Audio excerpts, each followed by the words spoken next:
Hello, hello. Good evening, good time zone. Welcome on in. Hello, Picto, my love. Good to see you. Now we already have options. How are captions doing? Captions are doing good. Perfect. Okay. In that case, let's get right on the road here. Let's get started. I closed the tab that I had open. That's okay. Random number generator 1, 229. Give me a number. Number 4. Who's number 4 on the list? 1, 2, 3, 4. Oh, let's do it. Starting off tonight with Divinity Chronicles Journey to the West.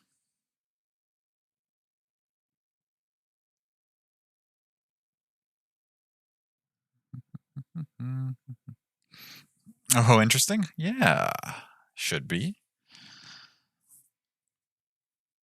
Maybe. We'll see here when we get it open.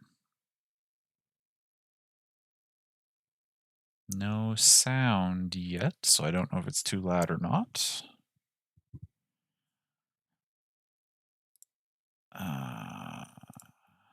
Oh, it's not responding.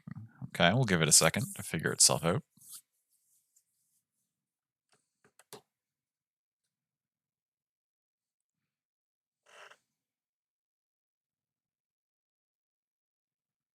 My phone's gonna die soon. That's okay. That'll be fine.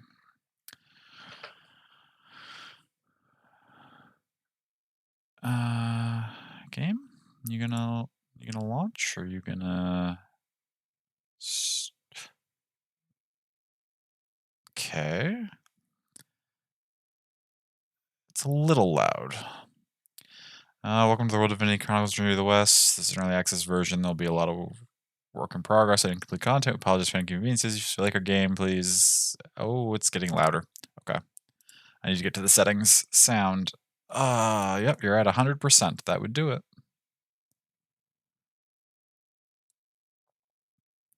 Okay. Now that I can hear, we will get you on the screen.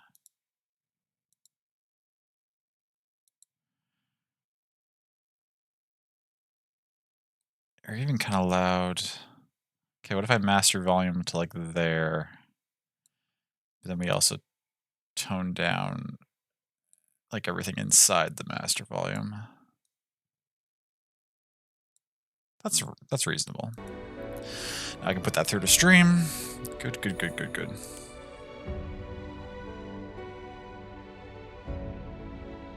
May as well check the other settings while we're here. Combat log window.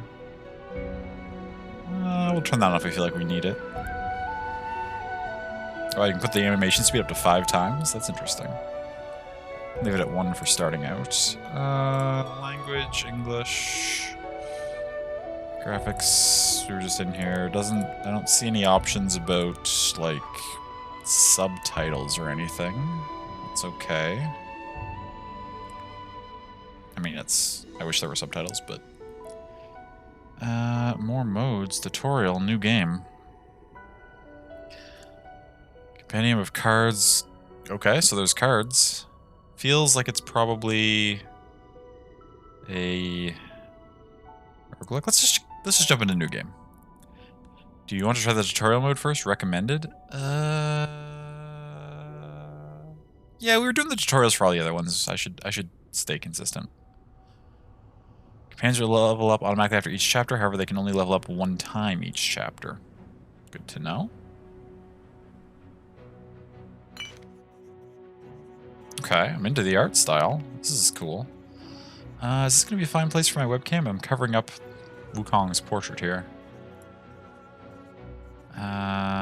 Maybe we could go just slightly lower and tuck right in here somewhere. Tuck in the corner. No, that's not as good. Or maybe actually we could go... This can be one where we go... swing up and tuck into right here. That's probably better. Okay. Legend says that a magic stone absorbed the energy of light and the shadow gave birth to a monkey. Oh, light and shadow and gave birth to a monkey. The monkey later became an apprentice of Patriarch Bodhi, a powerful divine, who named him as Wukong. After Wukong mastered fighting skills and magic abilities, he became the Monkey King and built his territory at Mountain of Joy. In order to control Wukong, a potential troublemaker, the emissary of heaven persuaded Wukong to join heaven and become the master of horses. Are we just zipping through the entire Journey to the West story here as like a prologue? That's fine. I'm semi-familiar with it already, but... Wukong had a happy life in heaven until the day he learned that his position was one of the lowest in heaven. Outraged, Wukong went back to his mountain and expanded his army. To give heaven a lesson, Wukong raided a celebration event, taking most of the valuable things he could find. Not long after, Wukong returned to his territory. The Jade Emperor sent his best troops to arrest Wukong. Oh, okay, and that's where we're going to join the story. Try applying burning and poison together to an enemy. Fool me once, shame on you. Fool me twice, shame on me. Dear Monkey King, I came here only to stop the upcoming war. I can promise you that no one will be harmed if you surrender now. It'll be easier to ask the Emperor to abdicate and hand over his throne. Please listen to reason. Less talking, more fighting. Exactly. Who are you? Bull King? Maybe I'm misremembering Journey to the West, but doesn't Wukong fight the Bull King? Aren't they like enemies in that story? That's funny, watch me. Okay, so what do we got here? 3 energy. It's pretty standard. Play an attack card to attack the enemy. Seems reasonable. Which one do you want me to attack? This one?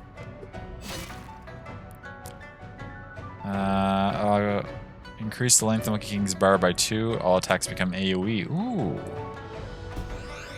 Why didn't I play that before I used that attack? Ever want to see the Mighty Monkey King bar again? Okay. Required relics are placed here. You can check the details by pointing / long press. Currently the count of the long king bar is 3. Meaning the next 3 attacks will be AoE. Okay. And then we play this and it attacks all enemies. Take this amount, Monkey King bar will crush you.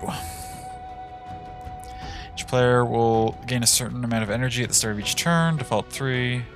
Not good, my stamina is deteriorated after years without a good fight. Symbols are stored in your luggage. They can be used, discarded at any time. So this is almost exactly like Slay the Spire.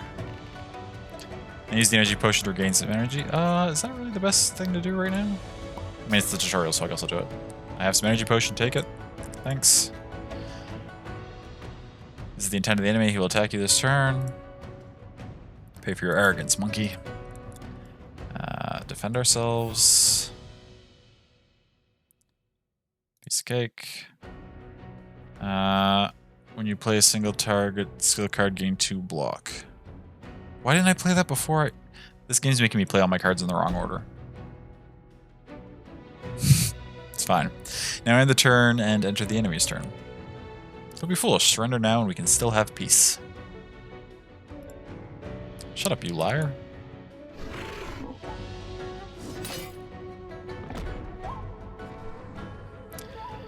Hair cards can be used to summon little monkeys. Oh. Apply 1 strength to all existing little monkeys, summon a little monkey to fight for you. I can't really see my little monkey because the Bull King's in the way, but it's okay.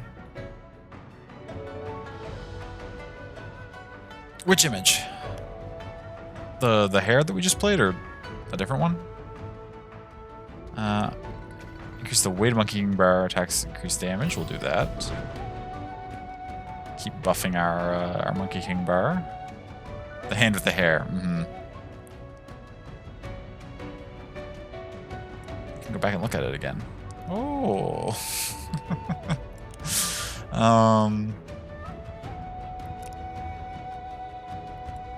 Whirlwind strike.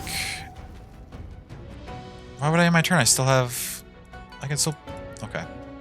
Whatever, we'll listen to the tutorial. Even though it's making strange suggestions.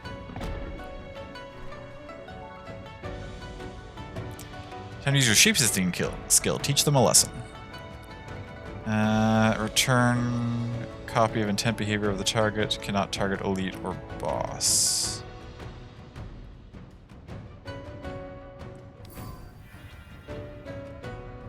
So now we can use their attack against them. Now play the card with the copied intent. Okay, ooh, it applies vulnerable.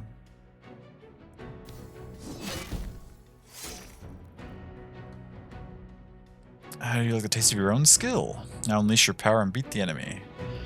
If you receive damage, increase the weight of the monkey king by 2, otherwise gain 1 energy next turn. Okay.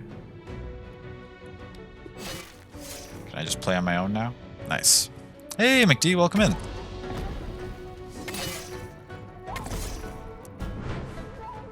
I hope you are doing well today. Yep. All attacks to become AoE for sure. And then we will apply that invulnerable, and then we will kill them both.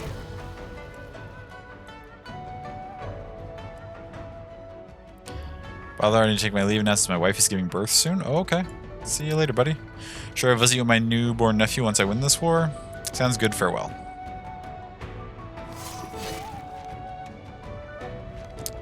Okay, that was fine. Hey, Banjo, welcome in. You're well, weirdly tired? Oh, I'm sorry to hear that. Well, I'm glad to hear you're well. I hope you can get some rest and not be weirdly tired at some point. But welcome in, all. I hope things are going. I'm just pouring some tea right now. Sorry. Okay. Defeated by Wukong, the emissary. Or we're currently playing. What's it called? Divinity Chronicles: Journey to the West, which is essentially a Slay the Spire style card battler.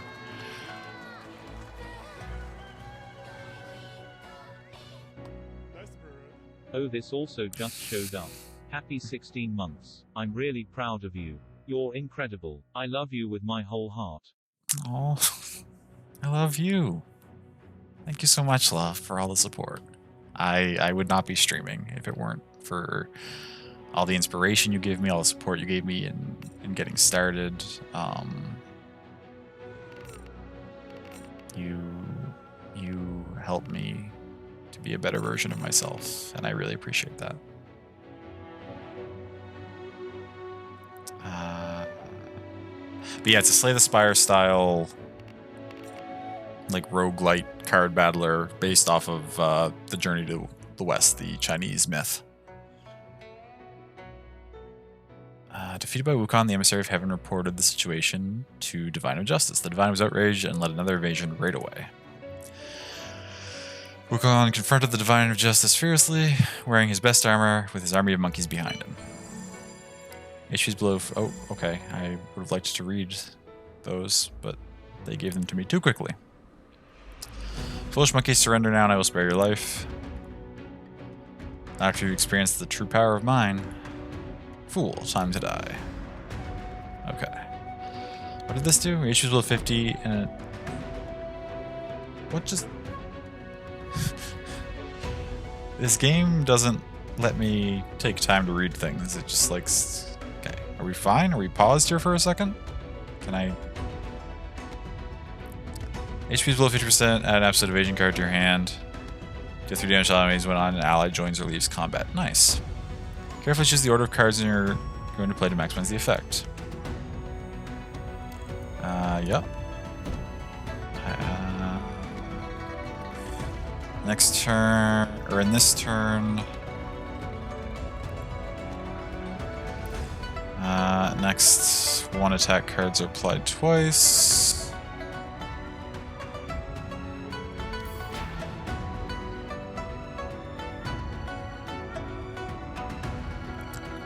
Deal 8 damage to one enemy. Sure.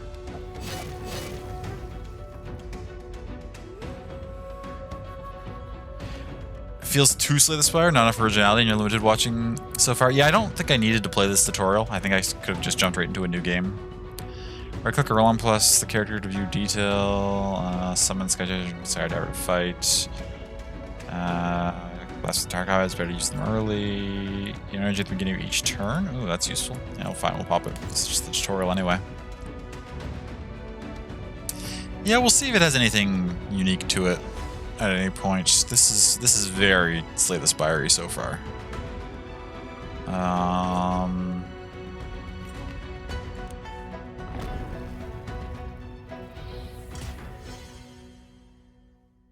And we have other units on our side. That's different, at least. We can have up to 3. I didn't want to dismiss them. I just... Yeah, so they add cards to your deck, depending on if they're summoned or not, I guess. Add 20 block to one member of the team. What do we got? You're about to hit for AoE for 16 damage. Upgrade all cards in your hand? May as well.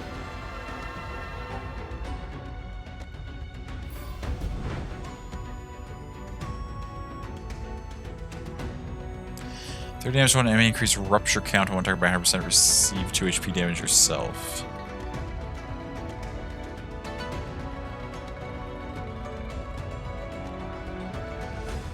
Oh, add 10 block and draw 2 cards, please.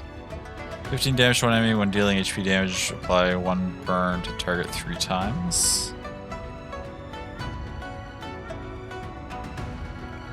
How much health do you have? 120? They have a lot of health on them.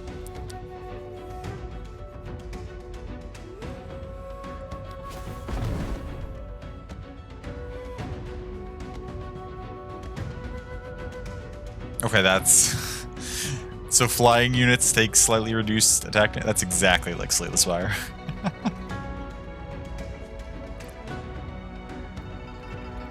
It's exactly like those damn birds that show up in Act 2.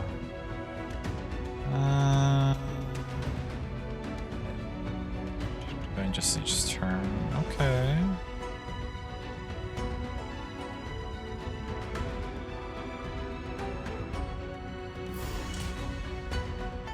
I mean, sure. I guess we'll continue to block ourselves and then...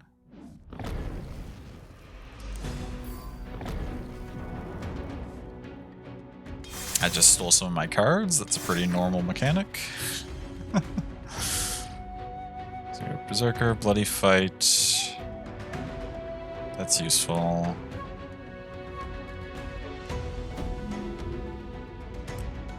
Apply 1 taunted to 1 enemy. Let's taunt the bird.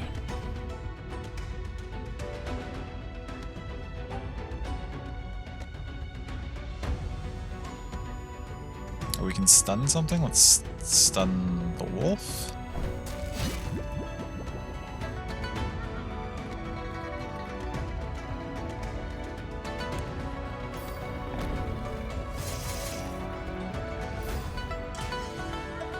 Music's good.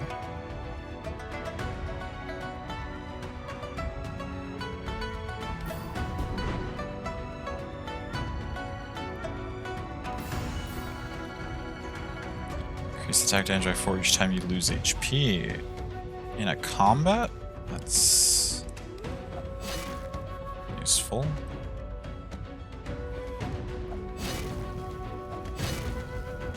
I don't really know why I'm focusing the wolf down in particular. It just feels like every time everyone in the team recovers 20%, summon a wolf alpha. Maybe we'll need that at some point.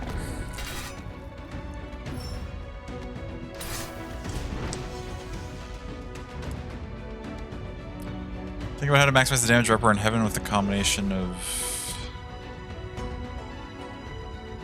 whenever the target is attacked, deal 8 damage to the attacker. Sure. Let's summon a wolf for no particular reason. Not valid use. Oh, because we're blinded, so we can't can't do anything fancy this turn anyway. Okay, that's fine.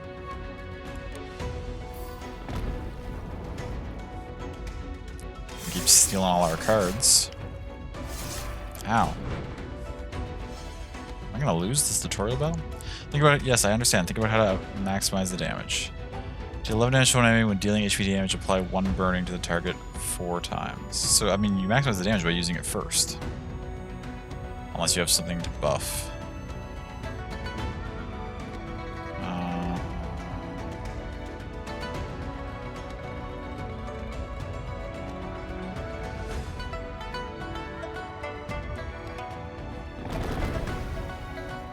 I mean, that maximizes the damage, but...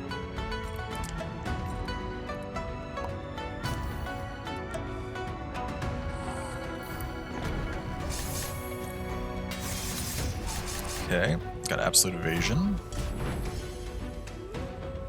Retain, exhaust, evade, attack damage for 1 turn. Well, there's a lot coming in this turn, so we'll pop that. Upgrade all cards in the hand. Make our monkey bar heavier. Smack you and apply some strength to ourselves. Okay, finish the dog off, got the cards back.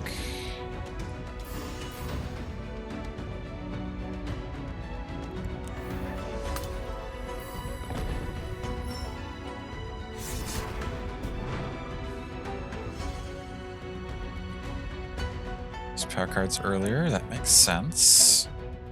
Increase length and weight of the victory by 1 and gain 2 strength each turn. Well, see, if that hadn't been stolen and we'd gotten that out early, we'd probably be done with this fight by now.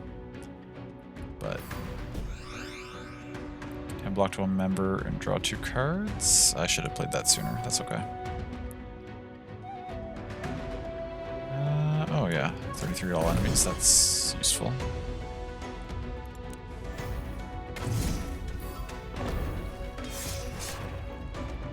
Oh, wait. They summoned back the dog? That's not good. The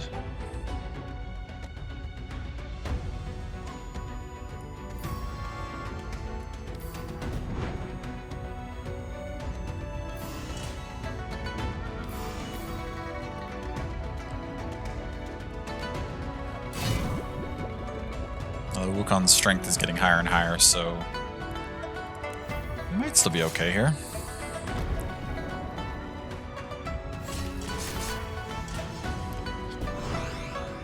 This damn wolf keeps taking all my cards.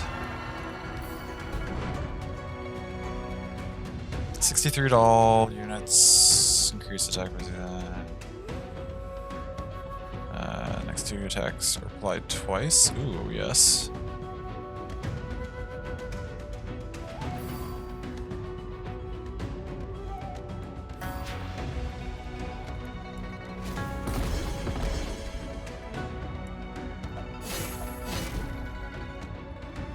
He's going to swing for 19 damage, so we'll take 1. Wukong's pretty low, but...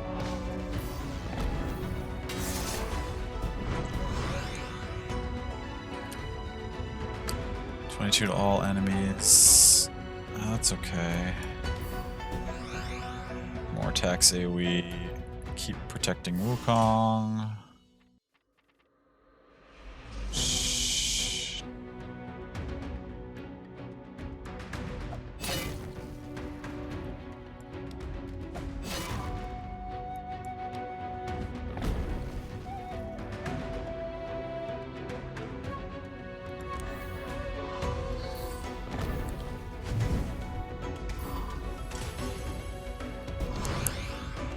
They're about to swing for a lot of damage this turn. I think we lose?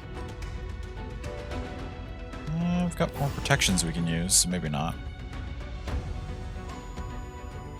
Next 2 attacks are... okay, this is actually going to be huge.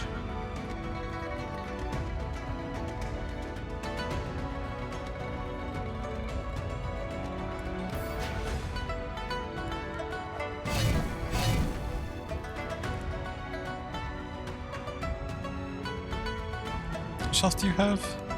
400 and some. It's probably best just to take out the wolf.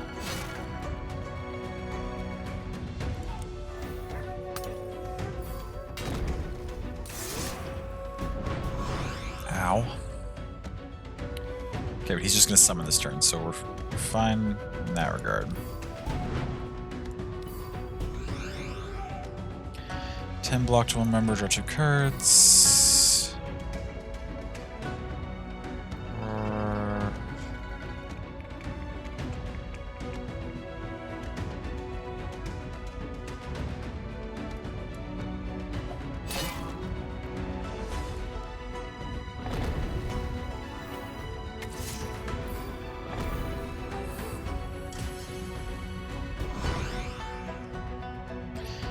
He's attacking for a lot. If we don't win this turn, I think we lose.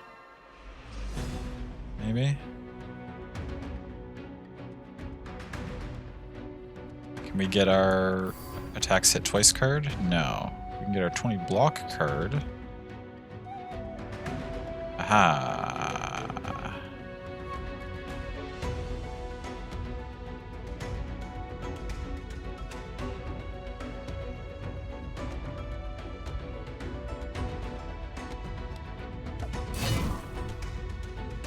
Do that. Moves you up to a 135. Puts you at 71. Okay, we did win, just barely. It was an epic fight. Both Wukong and the Divine Justice tried their best to defeat each other, but ended up with a close tie.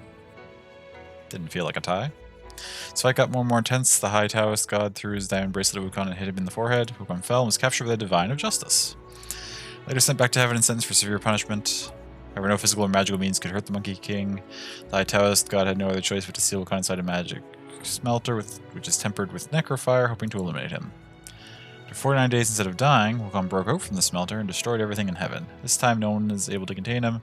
The event was later referred to as Uproar in Heaven. The Jade Emperor turned to the Buddhas for help. Knowing there is no way to kill the monkey, the High Buddha challenged the Monkey King to come inside his palm. His finger then formed a mountain of 5 elements and sealed Wukong's abilities completely. Wukong, the Monkey King, had been imprisoned under the mountains since. Has been imprisoned under the mountains since, waiting to bend his fate. What will happen to him? Start the journey and find out the Monkey King's final destiny. Okay. So, I mean, that's loosely the story of Journey to the West, so I guess this game takes place after Journey to the West? To some degree? New game.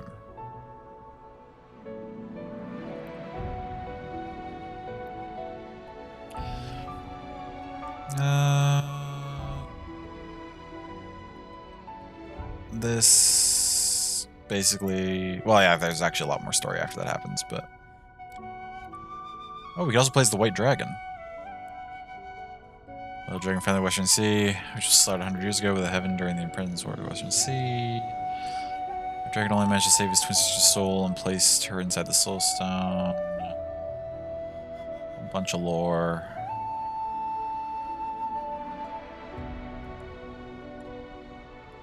Trial level, so that's it, basically Ascension level. This is feeling a lot like a Slay the Spire reskin. I was expecting. I was like most card roguelites have some definite similarities. So like I was trying not to be too thrown off by that at the beginning, but this hasn't seemed to offer like anything unique, at least as of yet. Here starts with the initial event where you get to know the background story of the hero and customize the beginning deck of events. Yep. During Journey to the West, you'll encounter more events and make different choices. Royal Dragon of the Western Sea declared a war of independence from Heaven, who ruled 1,000 years without help. The Royal Dragon family was slaughtered by Heaven. You're the only survivor of this tragedy and only managed to survive your twin sister's, only managed to save your twin sister's soul, which lives in the Soul Stone now. You escaped to eastern China and took shelter in Eagle's Valley, which is very deep. 100 years passed, and one day you saw the Blood Comet break the sky. You realize it's an omen of chaos and say sadly, with this omen of chaos, I'm afraid that a lot of tragedies like the Western Seas will arise soon. A couple of months later, the Goddess of Mercy shows up at the valley and talks to you. Dragon Prince of the Western Sea, I know there's rage deep inside your heart. Beside that, you wish to resurrect your sister as well. Thus, I come to offer guidance and solutions to your ordeal. You and your sister kneel and gratefully ask for guidance. Goddess Mercy says, the blood comet shows up and indicates the coming of chaos. If you can achieve the mission of tracking down the blood comet and bring peace back to the world, your soul mountains will help you resurrect your sister. Or the soul mountains will resurrect your sister. You can choose one boon from my basket. Deal 50 damage to all enemies, so that's a one-time use bomb. Shoulder belt to gain 2 additional backpack space. Pick from 1 of 3 common relics or okay. I mean, pick from relic, obviously. Whenever HP is lower than 50 for the first 3 combats, gain 3 constitution. Gain 1 block after each attack. I don't hate that. Gain 8 block if you end your turn with energy left. Let's try that. Depending on whether this offers anything like unique of its own, we probably won't finish this first run unless it gets really good.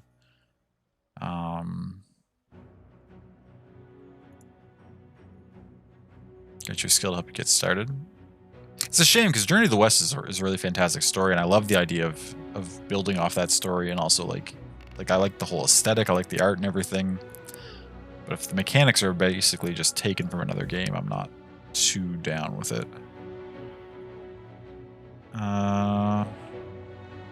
Does not generate Guardian Sword. Gain 3 offensive Guardian Sword.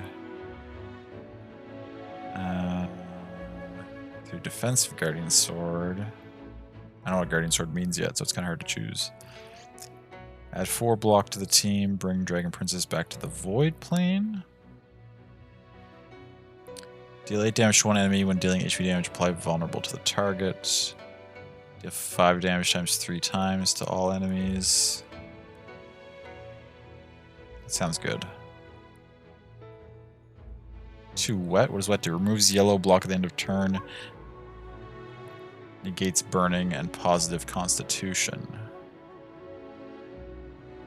Let's try that. I don't really know what that does, but...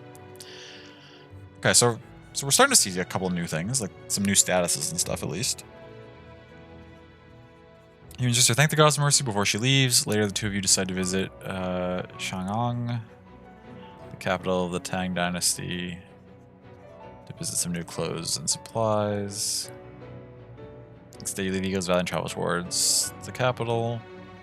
During the journey, pick your route from the map view. Let's go through the basics of the map. Please note that you can't go backwards. I understand. Okay, the map seems quite long. Look at all this.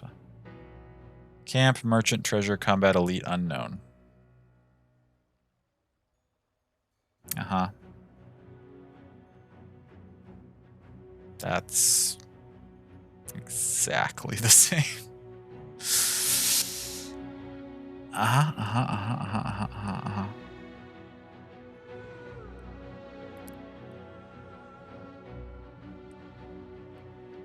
Yikes forever.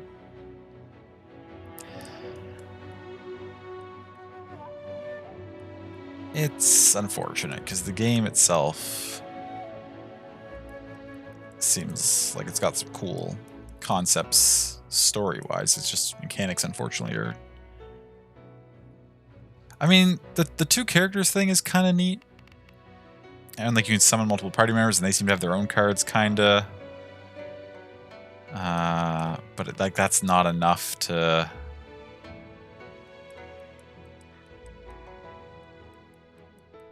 Can you just put a new story in someone else's game? Like this would... Like this probably isn't even different enough that it could even really be released as like a sequel. Like maybe an expansion to Slay the Spire. It might have enough new mechanics to be an expansion or something, but like it's not... Well, that's okay. Let's move on to the next demo.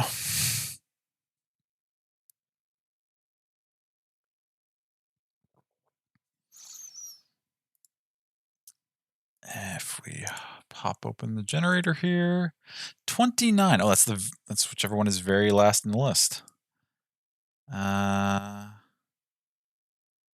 Interesting. Oh, I gotta quickly mute the desktop sound just in case it's super loud.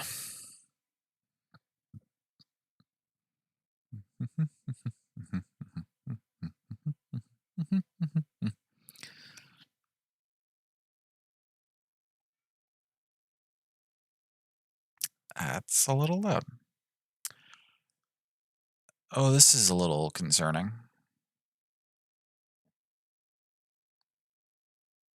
I don't...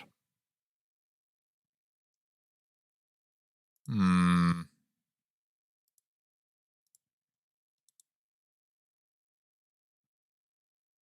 I don't know if this game has English.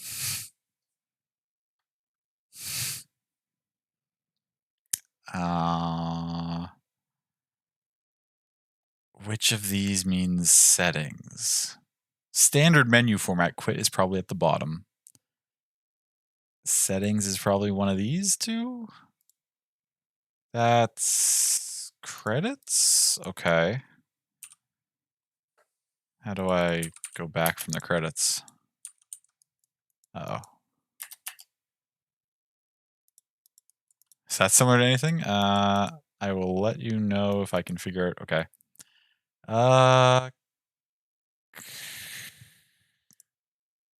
This seems like settings of some variety.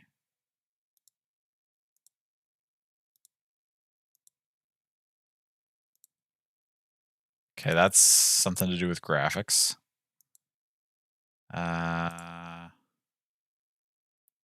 This one? English.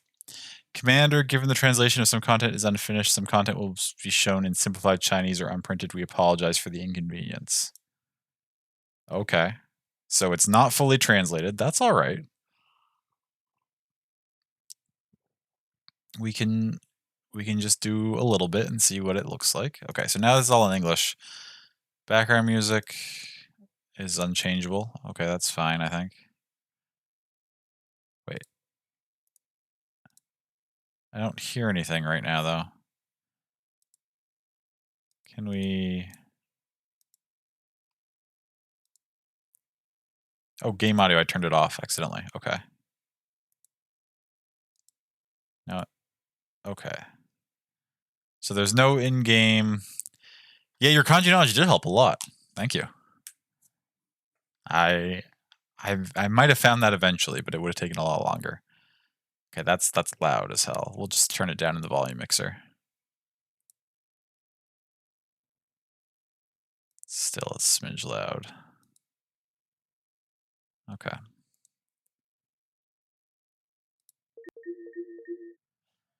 New game. Welcome to the Commander College. Please input your name. Confirm.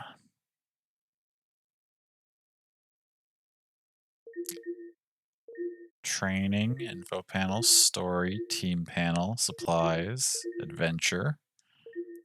The settings again. I don't know. Please finish story chapter 1, graduation training first. Story. Chapter 1, graduation practice. Mission brief. Since you are the outstanding graduate of the class of 1024 of the Commander College, I think the actual combat training should be a breeze to you. Good evening, playing some random games? That's exactly what I'm doing. Playing some game demos from Next Fest. That's what we've been doing all week. Also, welcome in, Bubba. It's good to see you. Giving you Song of the Prairie vibes, and you're here for it? Number of pages, 3, frequent weather, sunny, possible trophies, some stuff I don't know what that means. My team, my tactic, my deck. I don't know what. I can't choose any options here. What's Next Fest? It's a Steam event that where basically it's just a bunch of demos. A bunch of creators release demos. There's like hundreds of demos on Steam this week that aren't normally there. It's just to highlight various creators. Most of the creators try to stream their demos at some point during the week too, to show off what they've been working on.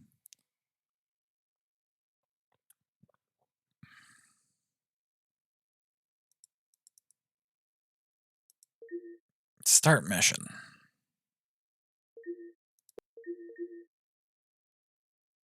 I don't know what any of this. Check team.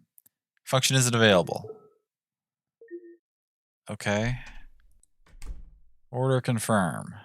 If you want to activate temporary campsite deck effect, which is needed to build a temporary camp.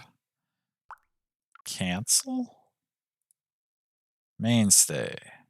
Please pass the former. Okay. Let's just click start stage and see what happens here. When you remember, oh, okay. So now we're seeing probably what drew me into downloading this particular demo, which is that it's a grid-based tactics kind of thing. Hey, Mango, welcome in. All for Rude Translations again? Yes, indeed. Hello, Big Commander. I heard that you were this year's chief graduate. My name is a name that I probably can't pronounce. Liu Shu? Something like that? Liu Shui? Liu Shui? And I'm invited to be the instructor of this year's graduate practice. Nice to meet you. I'm not harp on those theoretical stuff. You could check the info panel at any time if you want to know something. Let's get straight to the topic, the introduction of this practice. As you can see, commanders don't need to be in the battlefield, but focus on the big picture of strategies. Normally, you need to guarantee the life of your leader and defeat the leader of the enemy. This knight of the expedition will be your leader this time, and I will be the leader of your enemy. And let's begin. Command your leader to use his skill and try to defeat me. Your round. What did that say? Good Pingon City, dash attack. Hand card deck, discard pile, standby, reviving. Okay. Wait, how do I... Oh, we click... Oh, does the grid not matter? Do the characters just stand here and then like automatically attack stuff? Is the grid mat just for show? I don't get to like position? That's okay. Is that all we can do? Emergent healing? I guess I don't need to do that yet. Opponent's round. Could you suggest a game for the pile, maybe for once Next Fest is over? If it has a free demo, you could suggest a game and I might be able to check it out at some point.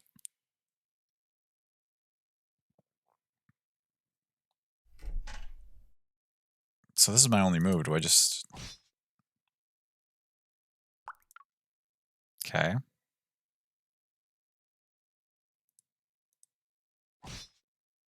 Mission complete. We did it. Token award, complete award. Click anywhere to continue.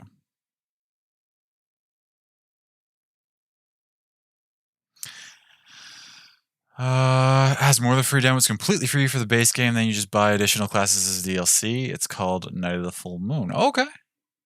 Sounds good. I will look into it. Actually, I say that, but I should make a note somewhere. I'm not running sticky notes right now. Let me jot a memo on my phone.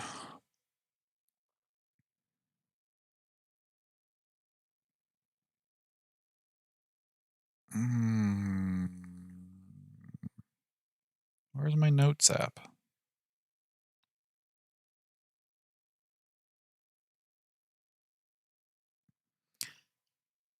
It's basically Slay the Spire with a little Red Riding Hood theme. Is it how similar to Slay the Spire? We just played a game that was like exactly Slay the Spire, just reskinned. I was actually a little disappointed with how much they ripped it off.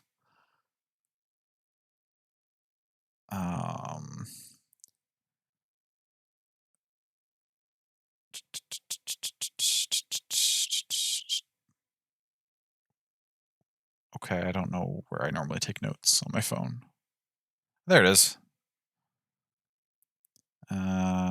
Make me a new note. Night of the Full Moon.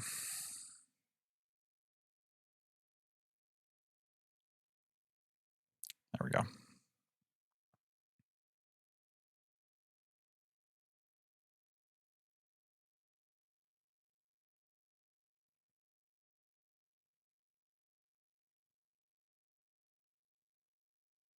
Okay, did it. Like says that is a deck builder RPG, has its own mechanics and classes and stuff. Gotcha. Perfect. Perfect. Save. Okay. I will remember to give that a look and download at some point. Hey, Sammy, welcome in. May you ask what this game is? This game is we just started it up. It's called I don't think I ever said what it was called because it's called Panacle Back to Wild. Panacle Back to Wild. And when you first get it, it's in Chinese. You got to navigate the menus to get it into English. Also, welcome in. It's good to see you.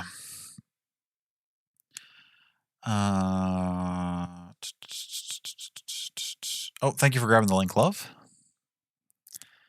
So I guess, yeah, we'll jump to the next stage. Draw 3 command cards in your deck. 7 attack, 1 durability.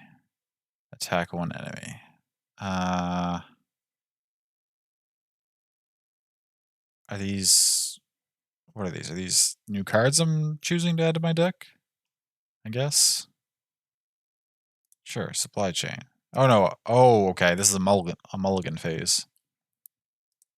I mean, I don't even know how much energy I have. The game hasn't taught me any of these things yet. Sure. Yeah, we'll mulligan that. Okay, so okay.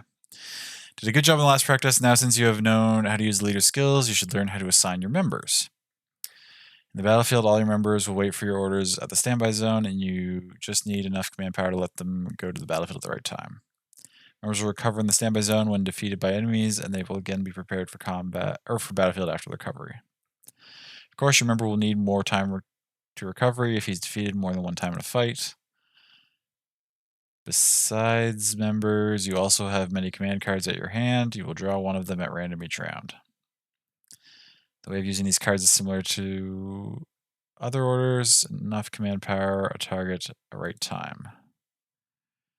Then try to leverage your leader skills, members, and command cards to defeat me. Okay. Deal 10 damage to enemy leader, trigger immediately after your leader uses the... And that costs 2 energy, I guess? Or I could... I don't... What is this durability? Do these cards break after I use them?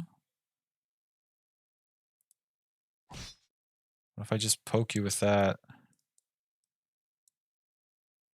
And then smack you again with that. And I end the round.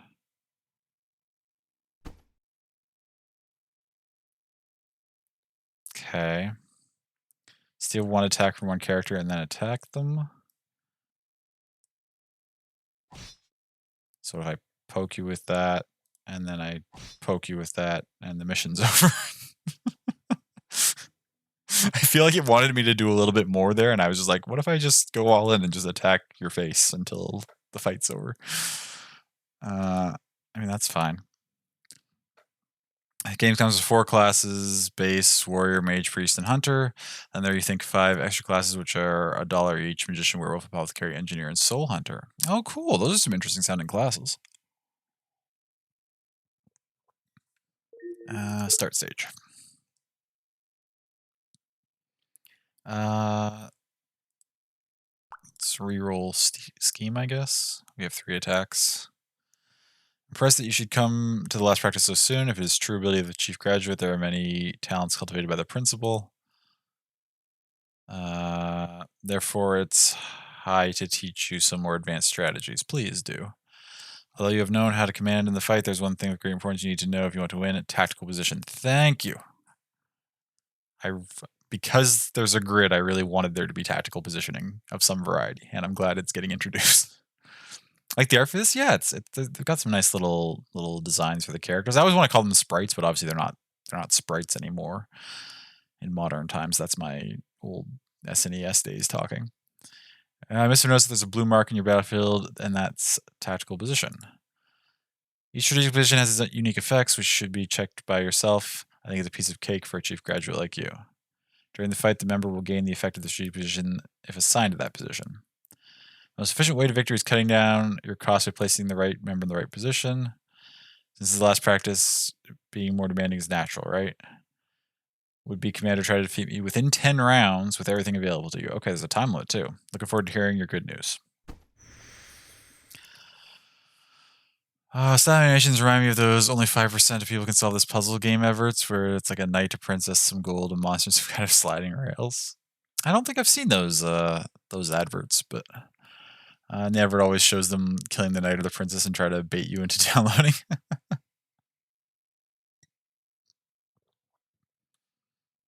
What's this? Double the attack of one member? Okay.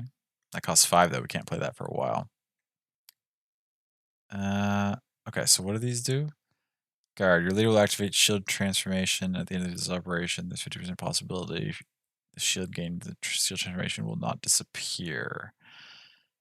Add shield of 30% maximum HP until the next round.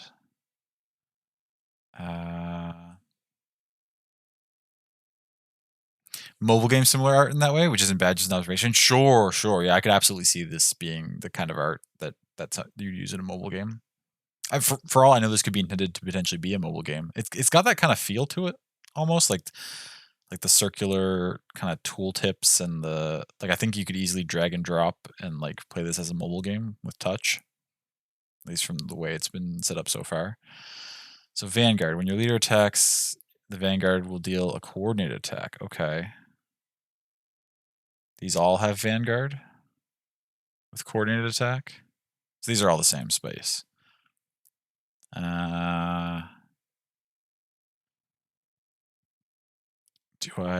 I think initially we just deal some damage because we only have 10 turns to... Now, do we try to take out your units? Is that worthwhile, or should I have just attacked her? I guess we'll see. We've got 10 turns. We hit her once. I think we're in an okay position here. Just going to summon again. Now we can put in our own... Why is our summoned character so much weaker than their summoned character? That's kind of... Okay, there's my coordinated attack.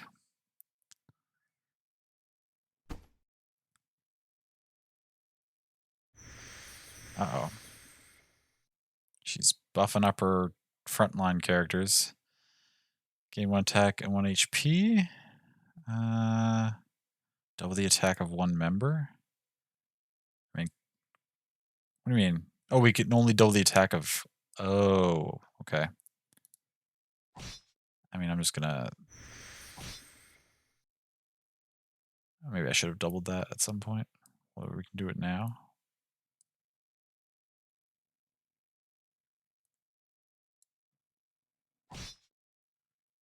Why is there no music? I would like there to be music. Not bad, I you were just associated with all those games. Sure. Yeah, I can see the connection. Translate good on the phone, got to summon magical girl.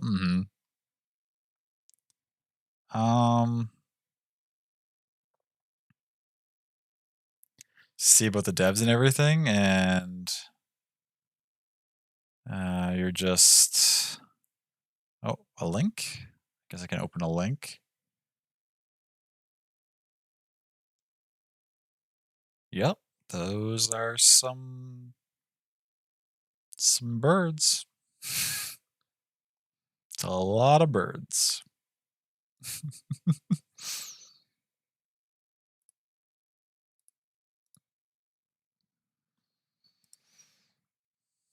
All the birds making the same face. Okay, how many turns? Does it say anywhere what our time limit is at? I don't remember how many turns we're at here. Okay, let's double our unit's attack to 18. These things are starting to get in the way, aren't they? No, we can still attack her? I guess.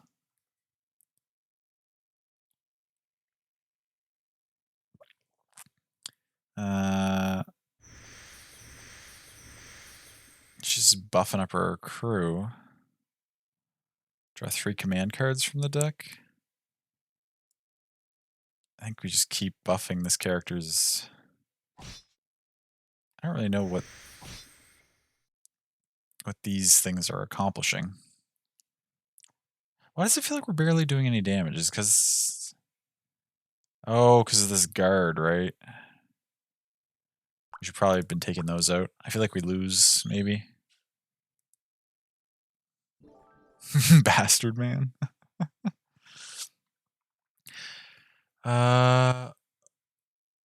Just watched your cat shovel a mouthful of food in his mouth, walk over and drop it on your rug, then go back and did it again.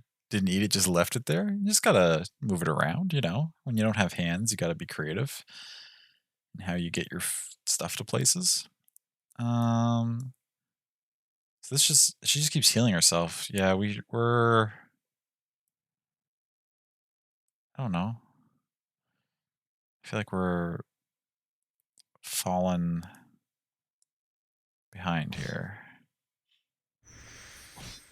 Okay, you took that. Oh yes, okay. So they're much stronger when they have all these things. So we take 2 of those out, and then we swing at her. Oh no, she's just got this huge pile of armor that we need to work through. Okay, we should have kept those down sooner so she didn't stack up this much armor. We're probably not going to win this. This is round 7.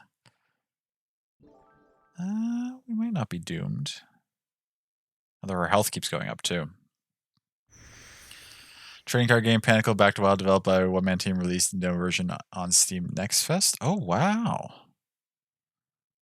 Okay, so this was just made by one person.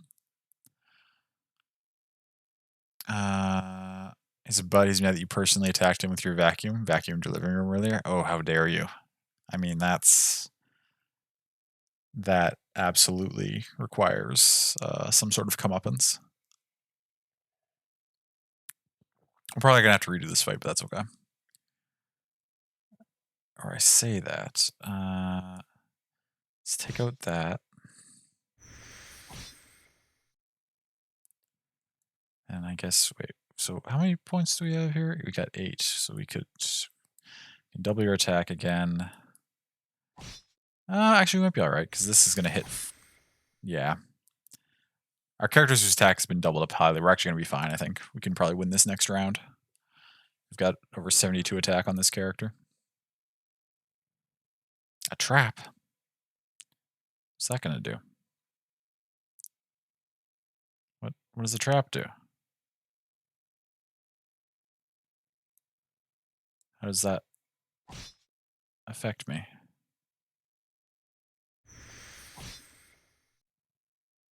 I don't know, but we're about to win, so it's fine. Mission complete.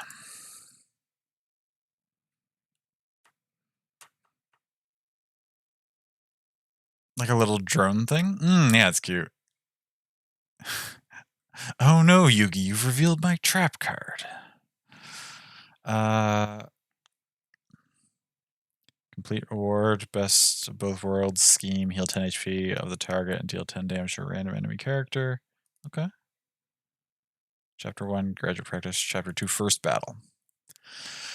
This is your official task. Intel demonstrates that there have been groups of wanderer bandits disguised as expeditionaries running rampant in some city-states along the border of the Pingan City. They are... can I scroll this in any capacity?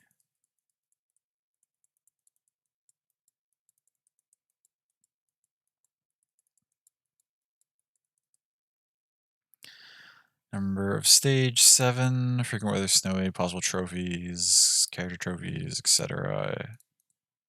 Okay, your team story, your tactic, default deck. Okay. Oh, okay, so we got a little bit of some route choice here. Now can I check team? I can. We got a knight. Oh, we got... Oh, no, that's... Wait, is this our main character now? No. Yes. So now we play as... her? What happened to... I mean, that's fine. We also have a completely different deck. Okay. Whatever you say. Konami played a game a while back was called Repurpose. Visual novel game where you wake up in purgatory with a bunch of other dead people and are given the choice of earning your way into heaven or giving up and just going to hell. It's a cool cast, including plenty of LGBT characters, such as the main angel you meet being a trans man. Oh, cool. Sounds like an interesting sort of like theological, philosophical kind of storyline. I don't think we need something that costs 5 or 3 yet. We got back a 4 and a 3. That's Chief Graduate. Nice to see you again. Didn't have you read into the intro of the tasks? One. Okay, these are going too fast. You can claim that they're asking. Okay, yep, and a bunch of stuff that I'm not gonna be able to read in time anyway. That's fine.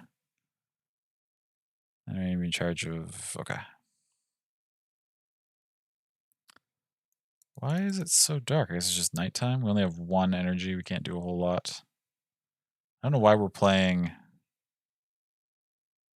as this character now, but it's fine.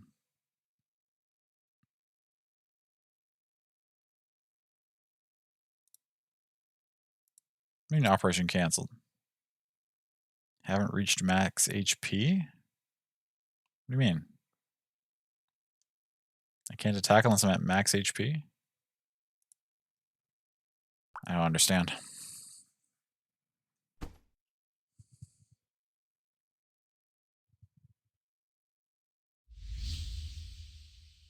Ow.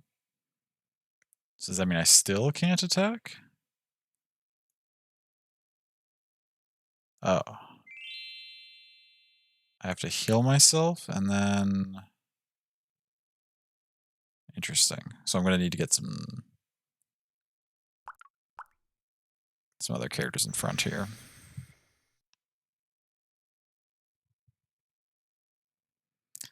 Steal one attacker character and then attack them? Sure.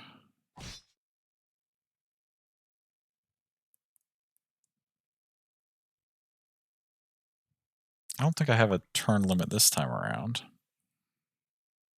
What are your things do, by the way? The ear operates...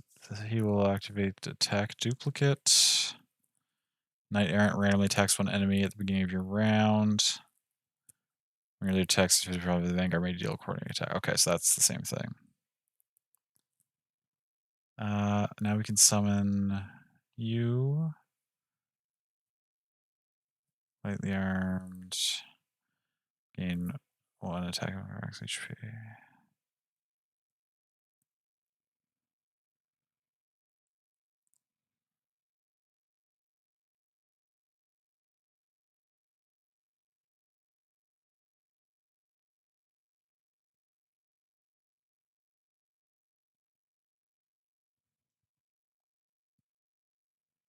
Yeah, let's summon somebody here.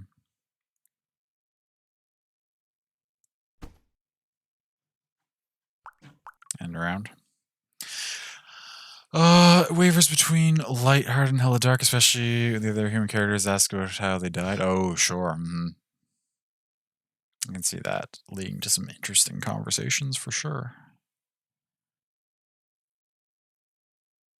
There's a non-binary DJ who got pushed into traffic, an anti-cop rally, an engineer whose invention malfunctioned and bit her hand off, and an overworked college student who accidentally caused an explosion at her work. Oh, wow. Yeah, you shouldn't be operating things that can explode when you're tired.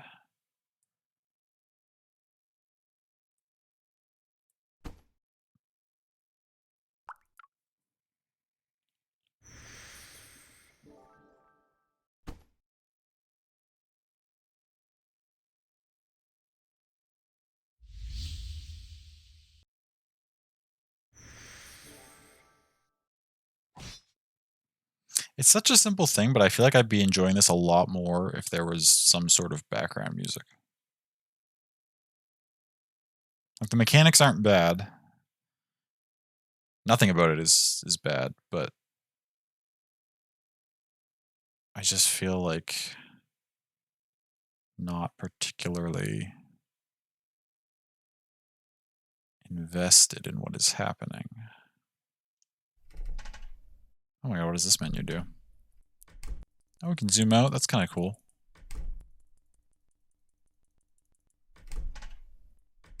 Activate memory erasing flash bomb. Uses surrender. No, thank you. Is there a plot to this card game? Not that I've discovered. I mean, we were in a school and we kind of, I don't know, we graduated, I guess, and now we're fighting people. But like, that's not me glossing over the plot. That's as much as we've been told, without anything to expand on it. But I mean, with what Picto found, this is a project by one person. Probably not like scheduled to release anytime soon. Like, this is probably fairly early, and it's pretty solid for what's here. Like, the combat is fairly interesting. You know, I do have to think about what I'm doing, and it's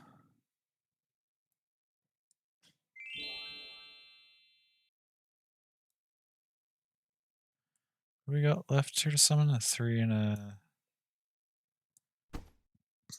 Put you there.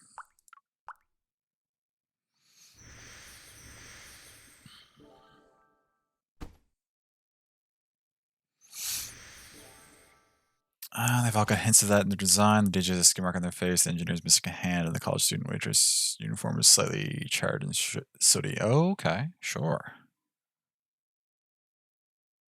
3 attack, 3 durability.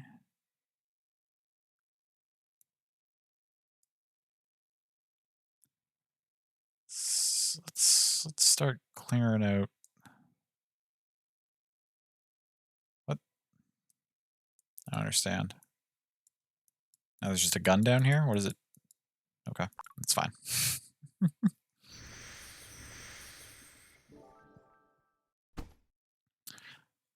Okay, even just some vibey tunes? Yes, some vibey tunes would do wonders for the play experience here. Set a trap. When the enemy uses one attack command card, you will duplicate 2 of that card in your hand. I mean, it costs 0. I may as well. Sure, let's set a trap. Gonna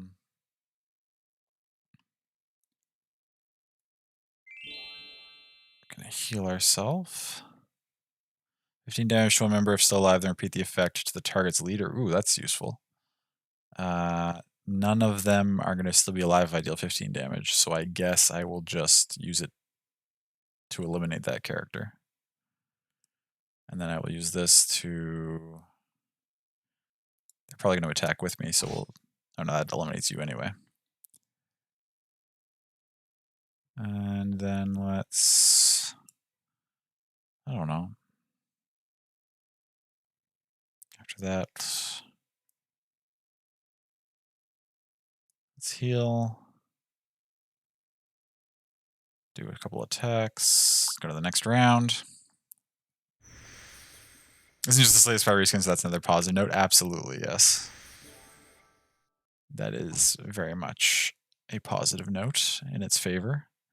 12 damage to one enemy member, and the target leader will undertake the overspilled damages.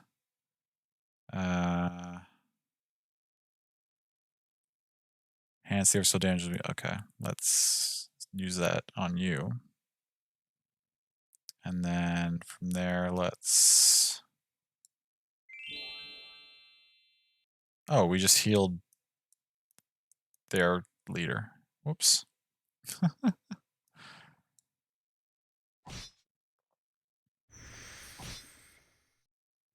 Okay, we're going to win next turn. It's fine.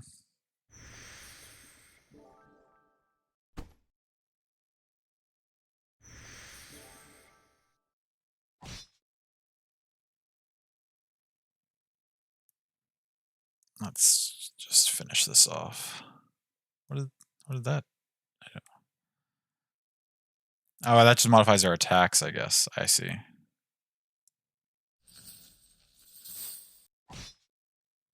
Mission complete. One poor thing where the injured woman hugs you when she lets go says something like, I didn't even use my full strength, but maybe if you ask nicely. I mean, your brain just stopped functioning. Lesbian Didexes crashed and requires rebooting. Team trust increased. Okay, so there's some sort of trust mechanic between the team. That's cool.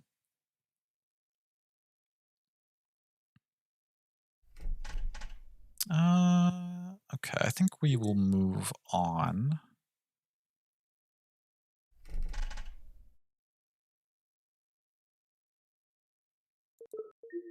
This is solid for a one-person effort, especially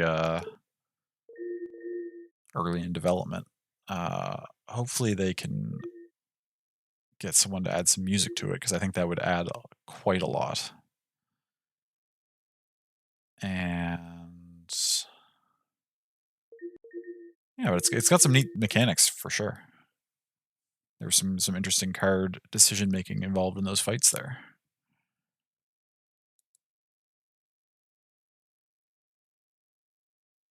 Oh, love, you went and you snagged the link to that game for me, so I don't even need that note on my phone. Thank you. I appreciate that.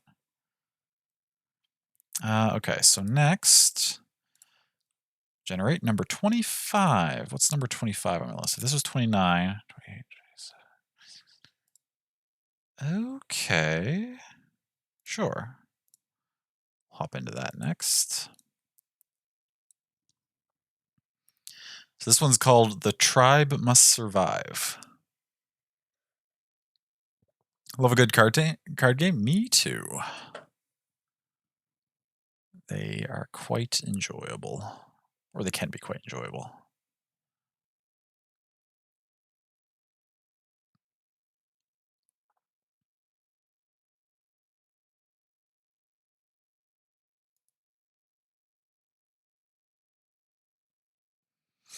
Play two card games at the moment: Legends of Runeterra and Yu-Gi-Oh! Master Duel. Oh yes, I've heard good things about Master Duel. I play Slay the Spire on occasion. Still, I Slay the Spire is a game like I'll go back to it every once in a while and get kind of re-obsessed with it for like a week or two, and then I'll fall off from playing it again. I think last time I was playing, I've gotten both the Silent and the Ironclad like to complete Ascension 20 now, and I was working on Defect. And then recently, another card game, which is a little different than other card games, but it still sort of fits. On the Xbox Game Pass recently, I was playing a fair bit of Ring of Pain.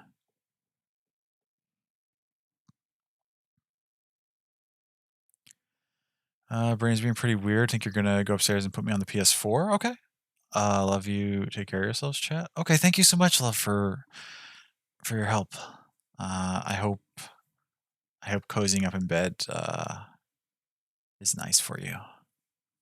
You deserve to rest and vibe and enjoy yourself. Same way with Night of the Full Moon, drop back in and do some runs of it. Yeah. Exocolonist has cards. Have you played that a third time yet, Sammy?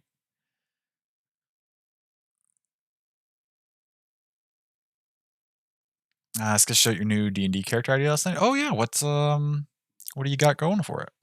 Or is it the one that is it the thing we were kind of talking about the oh, it was just in my head and then it just vanished. But the other night we were talking about a character idea. Anyway. Not yet been playing Sims 3. Nice. Okay, wait, I gotta get my stream set up here. Also, I will once again just say more games need to, before they present you with anything else, present you with a settings menu where you can do accessibility stuff, adjust audio settings, because most games start off way too loud. Like, I get that this is a little about this demo blurb, and that's good. I just want the first thing you show me to be settings. I just want to be able to adjust my settings before I do anything else. Welcome to First Public, the Try Must Survive demo. The long journey towards early access gets closer to its conclusion with every week, and we're excited to finally have you on board. Keep in mind that big part of the game are still work in progress. There are many things that will improve. Content will be created and systems will be added, changed and expanded in the future. Love to hear what you think about this demo, what changes you would like to see for early access. Come join our Discord and share your feedback and post your score. But for now, enjoy the demo and survive if you can.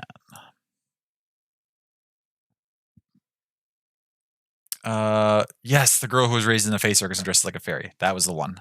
I remembered it had something to do with Fae, but I was like, I can start game or I can go to credits. So there's no settings options.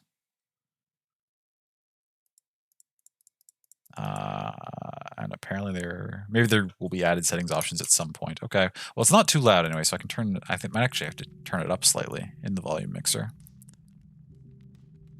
so that people can hear a little bit of it. Oh, that was way too loud now. So the background music was just low compared to whatever it is the that sound lurks effects. in the dark. It was about to get us. Everything happened so fast. Many were taken before we could sound the horn. The fire was our only hope. We had stocked up wood and food and everything else, but we had not prepared against the shadows within. Oh, okay. When tension turned to carnage, we fled into the night. Aimless we ran, for days, through a blur of darkness and fog, death all around us. I'm really into the art style so far. The fog lifted, and the light came back. Okay. At least for now. Those shadows will return. Prepare. We have to survive. Okay. I will do what I can.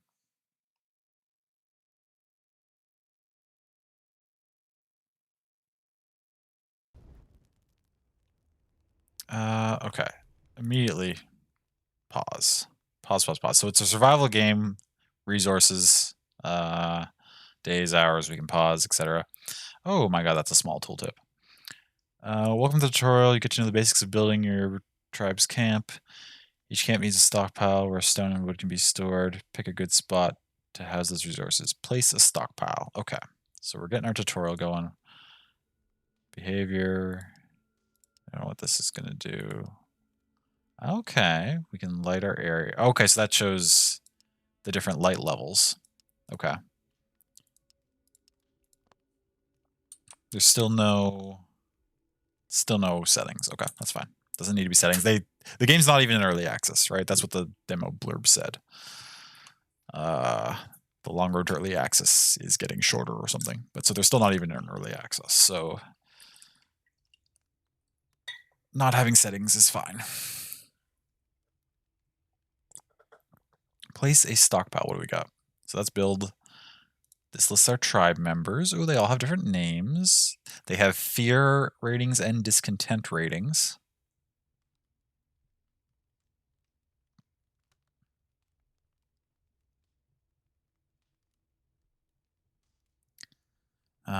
Excellent choice. Oh, you mean about this demo, McD? Have you tried this one out? Or was that excellent choice about something else? They all have names. At the fire. No disgust. Ooh, no disgust. They have their own little individual traits they can get. That's cool.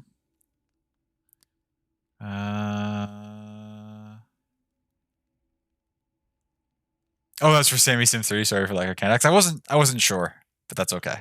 No worries on the lack of context. If I'm ever unsure about the context, I will simply ask. Getting tired of 4? Fair. I've never played 4. I actually don't even know if I've played 3. I think the last Sims I really played any of might have been 2. The tribe. Okay, the tolerance goes up or down. Panic can happen. Stability. Nighthorn. Okay. Call the tribe members to the closest light source. Members within the range of light source will get less fear and are safe from the shadows. Okay. Building upgrades. Spiritual upgrades. Coming soon. Okay. So there's going to be something like this, but this isn't in the game yet. That's fine. Philosophies also coming soon. Okay, but we do have the building upgrades. Groups. That was also coming soon. Okay, so most of this stuff is not implemented yet, which is fine. Buildings. You want us to build a stockpile.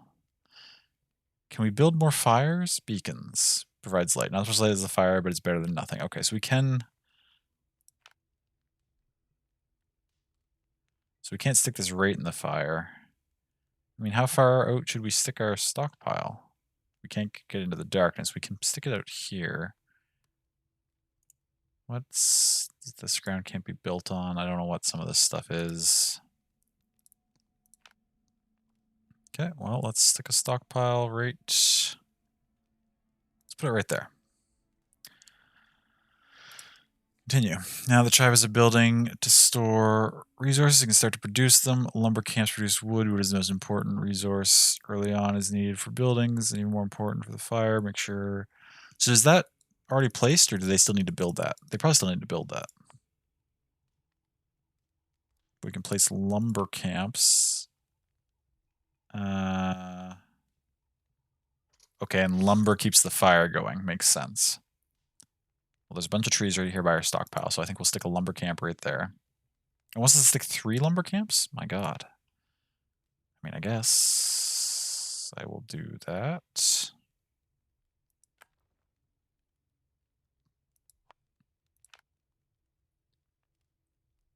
One there, one there. I guess one... There aren't many trees up that way. One there? Sure. Never played 4. I've enjoyed 3 quite a lot. Nice. Never really played 3 before. Remember loving virtual villagers as a kid. Grain is where all food is stored. Hungry tribe members will go there to get something to eat. It should be placed in a location that can be reached easily. That's fair. I mean, there's nothing obstructing right here. The hunter's hall produces food. Hunters often have to hunt far away from the fire. The night horn can be used to call them back into the light at night. Okay. I mean, if they've got to travel pretty far away anyway, I guess we can stick this up kind of on the outskirts. Not enough resources. Okay, so we need to get some lumber rolling before we do that. Okay.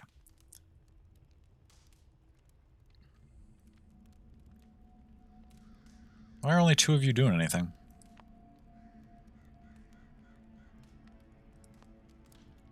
Couple of you chopping wood.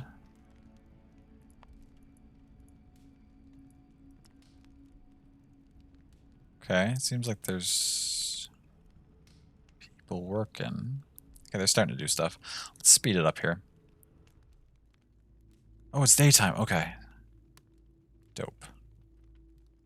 Chopping some wood, chopping some wood.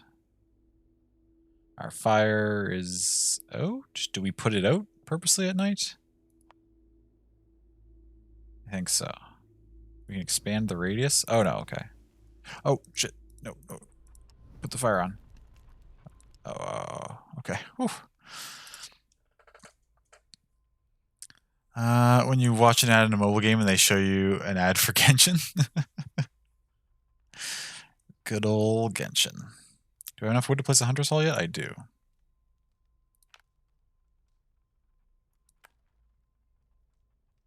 Okay, we don't need to speed it up too fast. Let's get back to... Okay,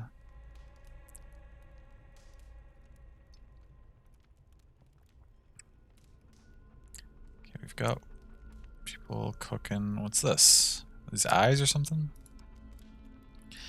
Tents are where the tribe members can get rest. Okay, we should probably place some of those. Tents. I mean...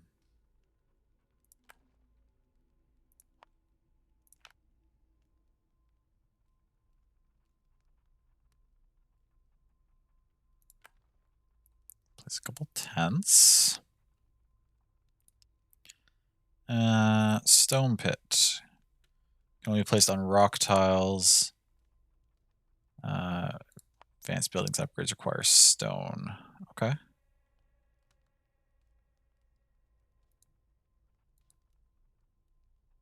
What do you mean I can't Aren't these stone tiles? Oh, we don't have enough resources. How much do we need for this stone pit? 80 wood? Holy shit. Okay. Never mind then. Let's get back to doing that.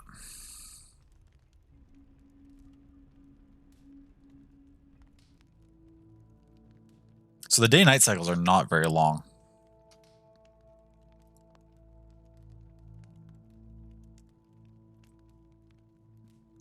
People are chopping.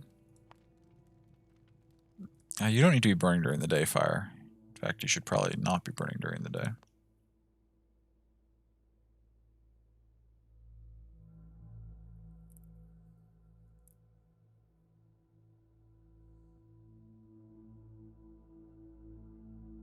Okay, it's starting to get dark. Let's turn the fire on. Do I use the night horn?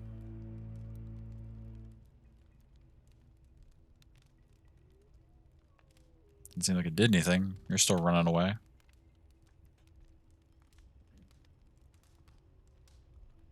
Where did you come from? Did you just spontaneously generate around the fire? Group of strangers arrives. A group of strangers approaches the camp. They saw our fire and decided if they can task, they can join us. Join us. Our strength is in numbers. 3 people. Stability decreased by 1. We don't trust strangers. Our strength is in unity. No. I'll take some more people. Seems fine. How do... So these all have workers currently. Don't... These are 3 strangers, maybe, that are rolling in now? Is there anything special about them? Let's look at our tribe. No. They're a little more fearful than our people, I guess. Actually... Some people just have more fear than others. I guess it makes sense. Why is your discontent going up? Oh, because of the stability issue. Okay. So some people really didn't like me adding new people to the tribe. How do I improve stability? I guess I gotta wait for more events. Oh, we're starting to scout off in different directions. It's useful.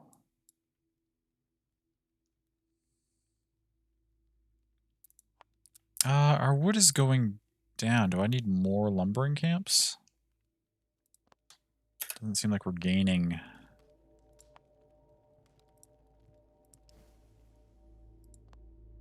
Doesn't seem like we're gaining any wood here.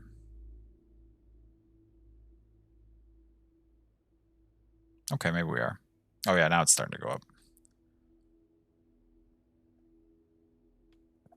What is this? Getting dark, better sound the night horn, and probably turn the fire on.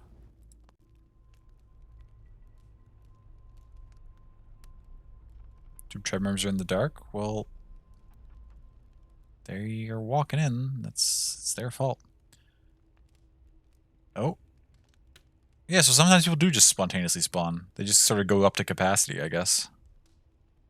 Is our food going up or down? It seems like it's been... Are our hunters doing enough? Here, I wonder. Turn that down.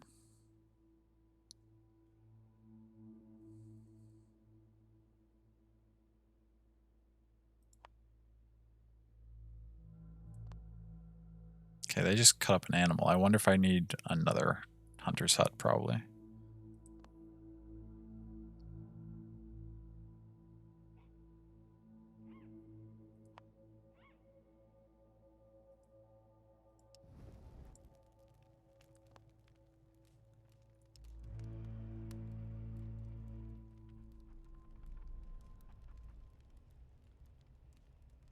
An eclipse will hit us in 10 days. Prepare. Uh-oh. So that means it's going to be nighttime during the day. Seems dangerous.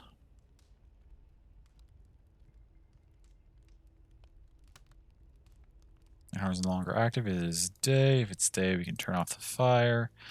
We can also... Yeah, we're going to need We'll get to the quarry at some point. Before we do the quarry, though, we're going to need more hunter's halls.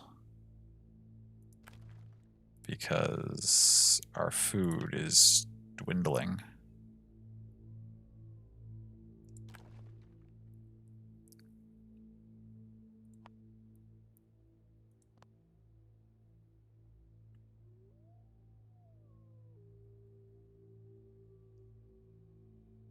We have medicine, green medicine. I probably need a special building to harvest medicine. Nighthorn. Turn on the fire. Come back, tribe members. Oh! Oh, 2 of my people were taken by something. Oh, my webcam's covering that up. Okay, we need to move my webcam somewhere so that it's not blocking the events. So 2 of my people were just snatched while they were off in the darkness.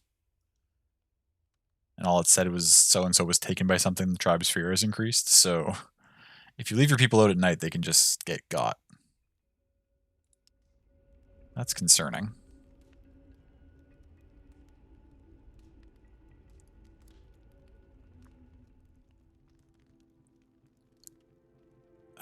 Okay, it's daytime again. Tone this down. We're really low on food. So stone pit can go there.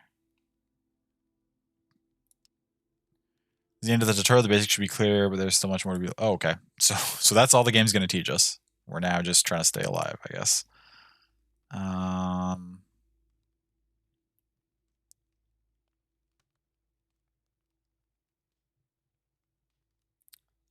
I also want it. We'll hold off until we have more wood before we build more stuff. So we need anybody.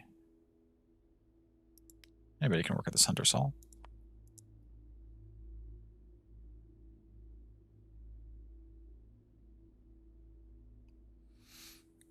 Hey, love, welcome back. Oh, it's nighttime. Everybody get in. I don't want to lose any more villagers, please. Come back. Come back, come back, come back, come back, come back. Come back, come back. You're gonna get got. You're gonna get snatched. Get in here. Oh, okay.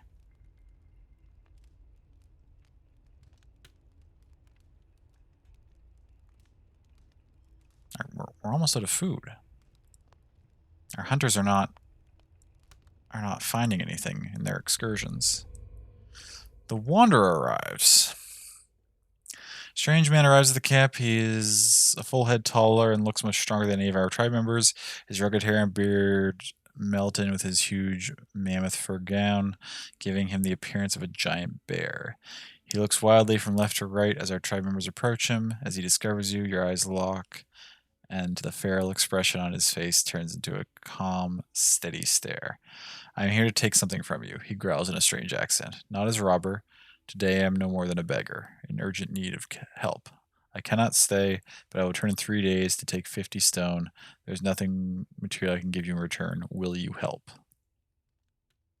I feel like we hope you can count on us. You'll have to get help. I will try. Am I going to have 50 stone in 3 days? Probably not. I wonder what happens if I don't have what I promised him. Does he murder us all? Okay, seriously, my hunters need to get out there and like find some food, please.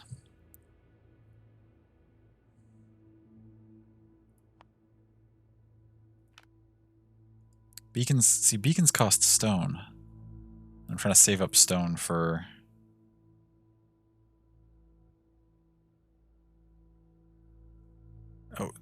Oh. The days aren't long enough. My people can't even get out to find any food before it's night and I gotta call them back.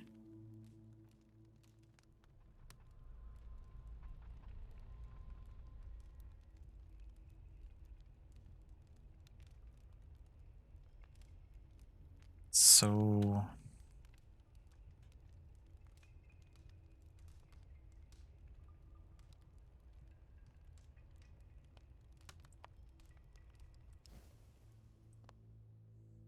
There's no way we're going to have enough stone in time for the Wanderer to come back. So I guess we'll find out what happens when we don't keep our promise.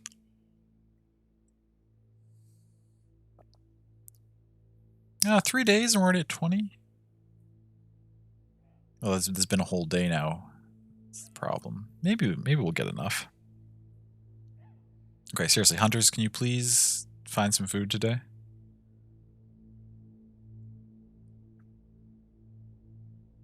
No, it's already nighttime again.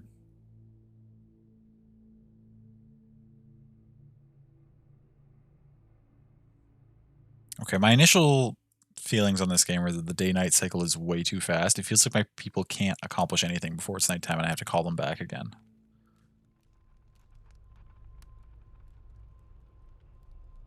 Like, it really seems like they get nothing done. Especially the hunters can't seem to ever get far enough away to find anything.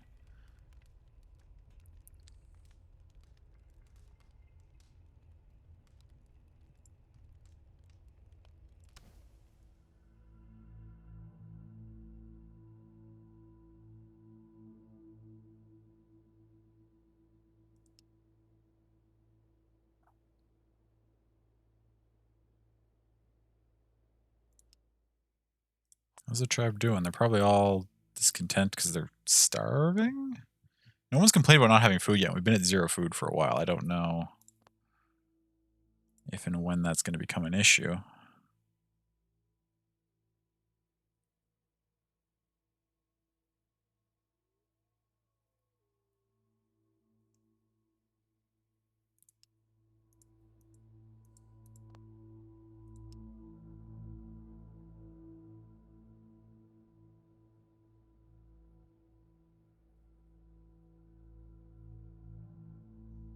Not at 30 stone, but I think this is the 3rd day.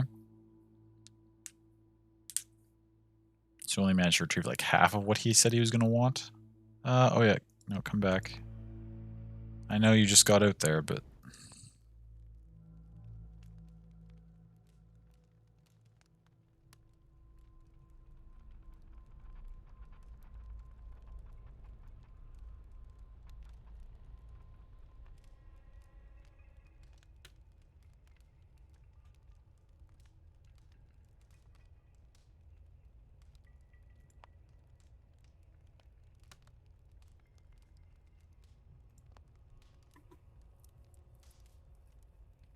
My stone miners are trying.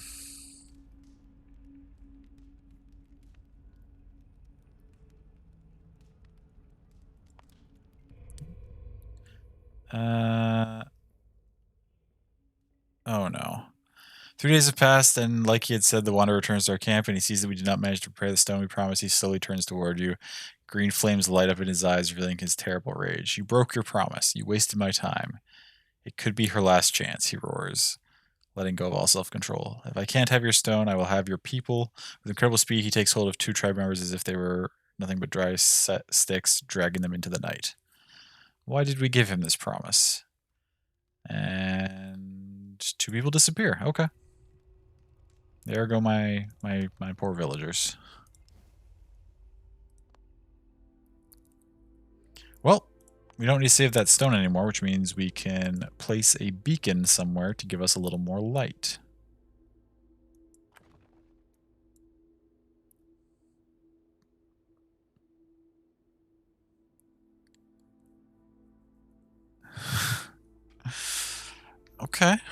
Okay. We lose people as quick as we get them. That's reasonable, I suppose. Explore platform. Stores launch exploration from this platform to uncover new areas. Advanced tinkery. Crop farm. I should make a crop farm.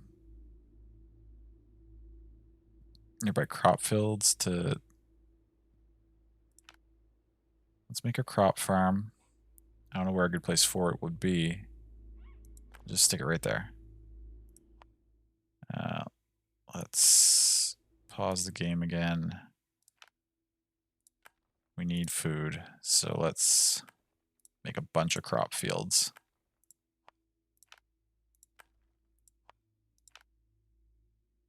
Definitely feels before early access. Mm-hmm. There's definitely what I would call some like balance issues, I think. Maybe not, but I don't know, like the hunter's huts seem useless. Like there was a couple animals around the camp that they got caught early, which helped, but like there's no time for them to get out and hunt anything before it's nighttime again, and I just have to call them back. So like they're not accomplishing anything. See, there's something. Okay, might get that just before night falls.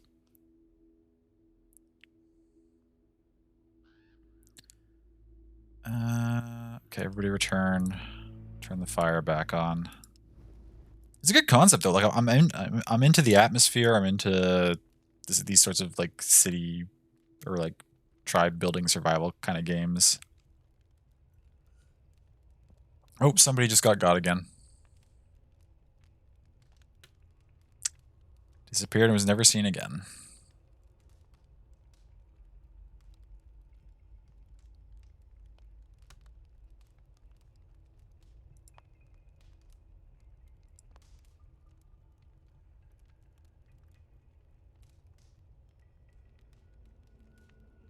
Let's just zoom to daytime. Okay. Bam. Do these consume wood? They do. I can turn them off. I wonder, is there... There probably isn't because it's early access, but it'd be nice if at some point there's like a mass light control. Because like once I have several beacons, it's going to be a bit of a pain to go around and turn them all on and off every day and night. So it'd be nice if there was just like a mass light level control that you could adjust all your light sources at once.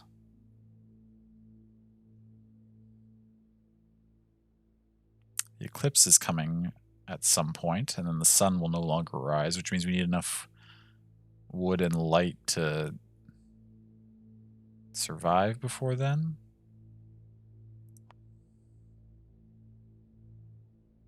We get a little bit. How much do those cost to build? Lumber camps cost 5, and we get 1.7 back if we destroy them, so not great. If I pause here, though, what about building upgrades? When can we start doing this? Reduces production time, increases productivity. Is there like a... speeds up the movement for... Okay, so there are some pretty good upgrades we can get. I should keep an eye on these. What is this? Research points? We haven't found any of those yet. Produced by a Tinkery. Okay. So we need to build a Tinkery before we can get any sort of research points, which... Oh, it doesn't auto-assign... That's also... If I have people that aren't doing anything and somebody goes missing, somebody should really autofill those jobs, I would think. Okay, so like now everybody has a job, so that's fine.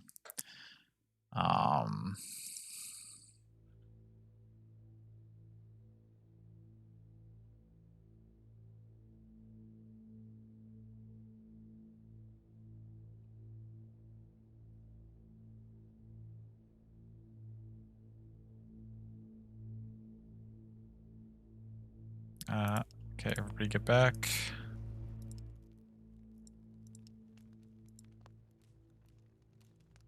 Oh, you're so far out. You're probably going to disappear. Maybe? Maybe not?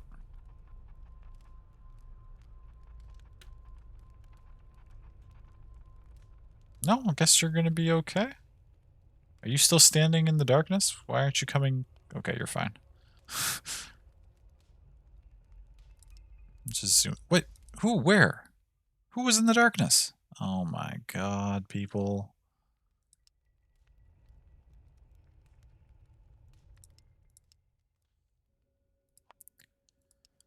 My people keep disappearing every few seconds. Not quite that fast, but... Now who's gone? Where did they used to work?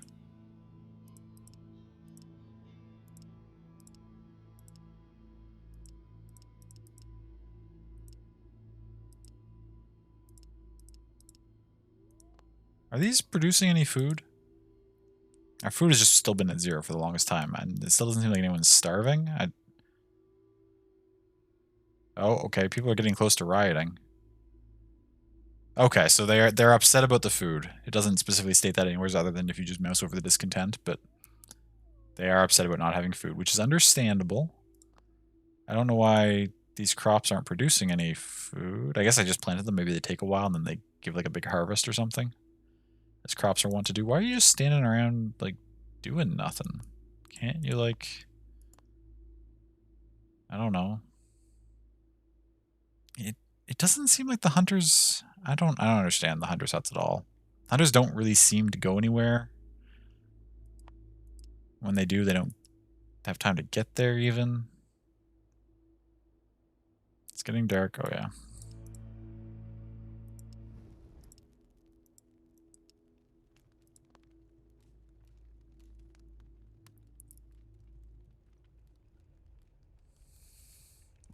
I need more time for stuff. Riot levels are rising. Oh, 87? What? It didn't even... There was still someone in the dark? Well, we're down to 6. Okay, well. This is falling apart quickly. Do hunters have traps? They don't seem to. They just kind of walk out, and if they happen to bump into an animal, then they'll kill it and harvest it for food. But most of the time, they don't bump into an animal, and it doesn't seem like they contribute much of anything.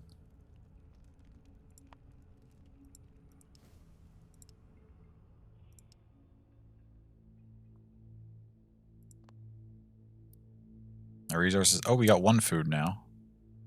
Our resources are just dwindling.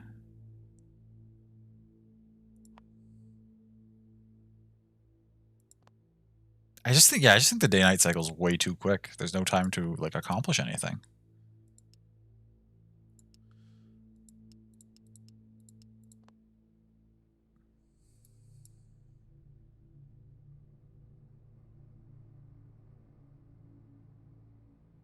Okay, our farm person's doing what they can.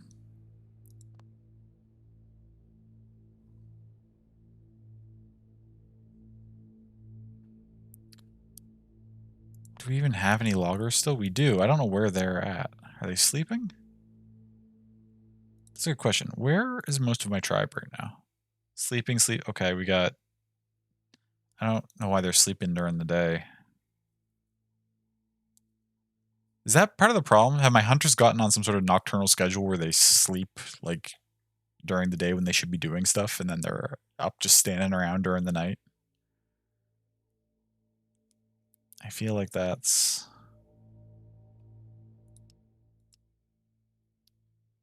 Yeah. Yeah, both my hunters currently were sleeping all day when they were supposed to be out hunting.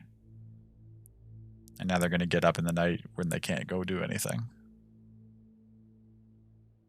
Reasonable, I guess.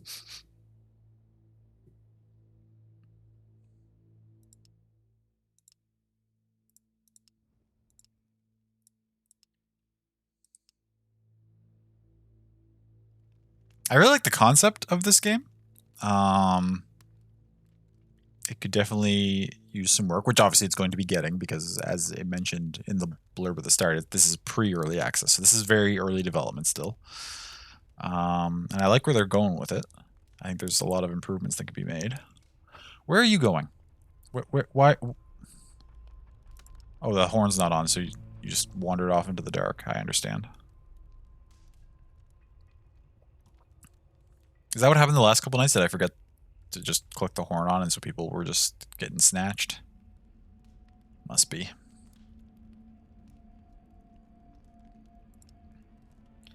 The eclipse is coming up soon. My lumberers haven't been getting any lumber lately, so I feel like we're going to run out of firewood very quickly. Oh, our food is actually starting to go up, though. The farm is having an impact. We're getting some food. In that case, if we can just farm our food and the hunters don't really need to do anything, can I potentially reassign my Hunters Hall people to stuff? You can actually get demolished. Reassign our Hunters Hall people. What? Someone disappeared during the day? Where? How? Why? What? Oh my god. Okay. Well, there's only 5 people left in our camp anyway.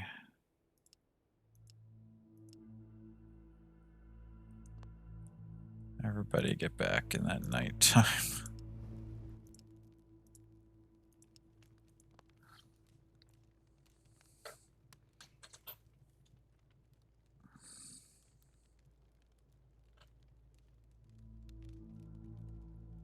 I could really use an event that gave us more people. Yeah, okay, how's the riot bar is going up plus 13 per day. Discontent has gotten out of hand. A riot is breaking out. The eclipse. The sun has disappeared and a strange mist is building up around us. The light of the fire protects us, but there's something in the dark waiting for our flame to shrink. Stay close to the light. So, what are the effects of a riot? Riot. Meaning...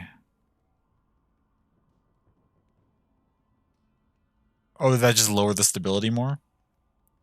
I guess. Riot. Reduces explorer radius. Okay, so it has some negative effects. But it's not like a game over. Oh yeah, there's some mist, okay. Is it okay for you to be in that mist?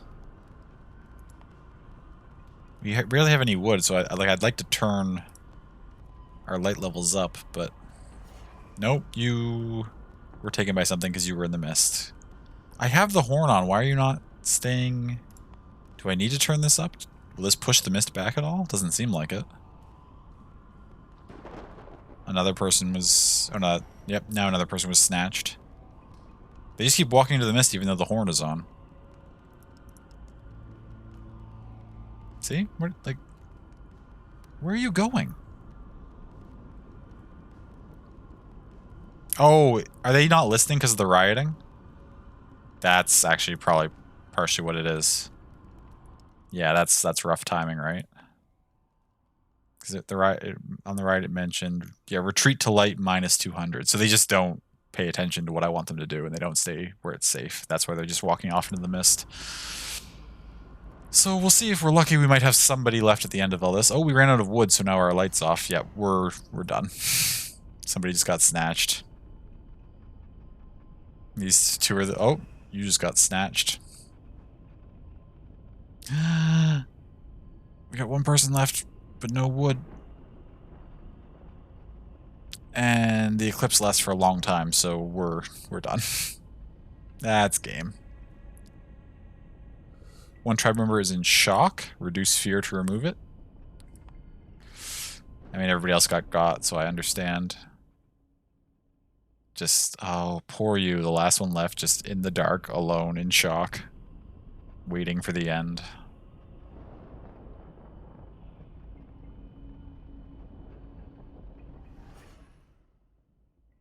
Did our best, but it wasn't enough. Our tribe did not survive. They survived 15. Tribe members total 13. Score 2395. I could definitely, I think, do better than that. Now that I know a little bit more about how things function. But we will move on to the next demo. I'm excited to try this again after some more development. I think this has a lot of potential, for sure. I very much like the style of it. I very much like the general direction they're taking. I think it definitely needs some certain tweaks. I might... What did it say in the blurb? Did it say something about going on the Discord? I know that people like using Discords for feedback. I wish there was just like an in-game form I could submit. I really don't want to join a Discord and like actually talk to people. I would just like to fill something out with my opinions. That would be nice. But that's okay.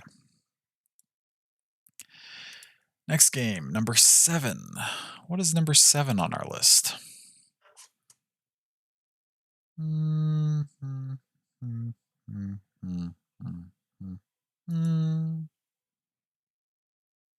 Okay. I don't remember which one this is, but...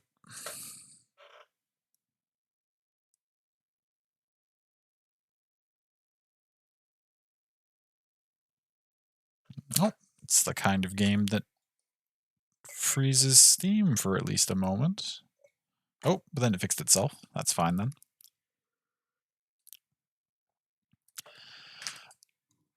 Thank you all for hanging tonight and checking out demos. Ooh, okay. We got 2 language selections right off the bat. Play in windowed mode? No.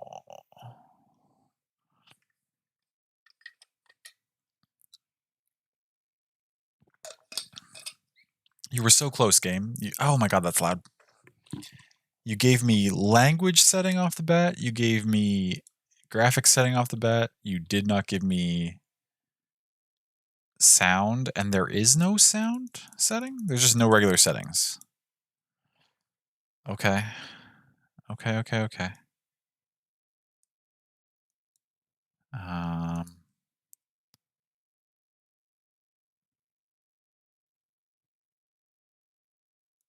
I'll turn it down in the mixer.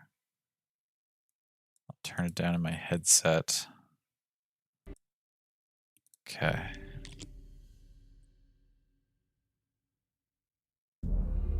Oh, that's still loud. Way to be inconsistent with your volume levels. Sorry about that, people.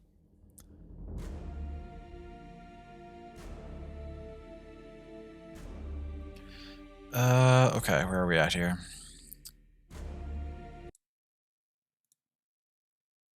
That's not the tab I want to change. Or that's not the capture I want to change.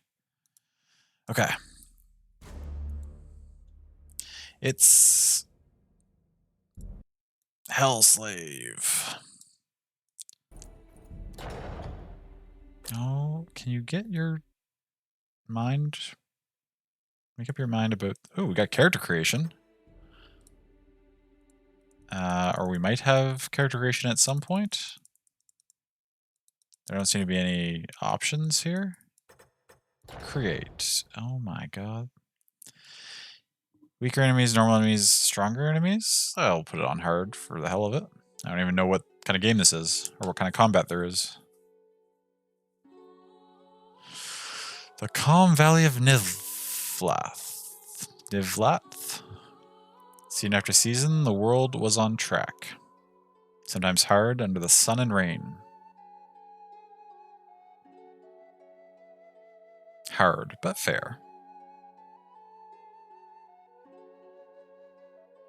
Life was holding there, suspended in time. Until this night.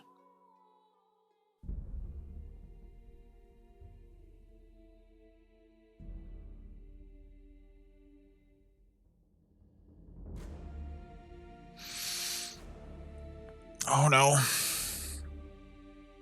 Disaster. Demons. Fleeing our homes in a tragic backstory.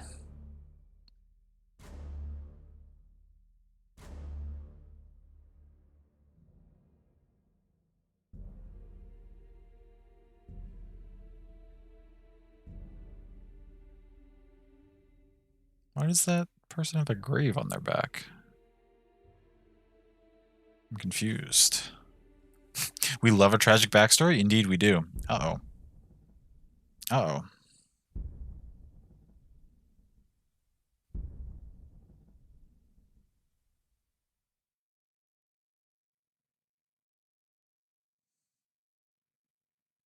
So we lived in a normal village, demons trashed it.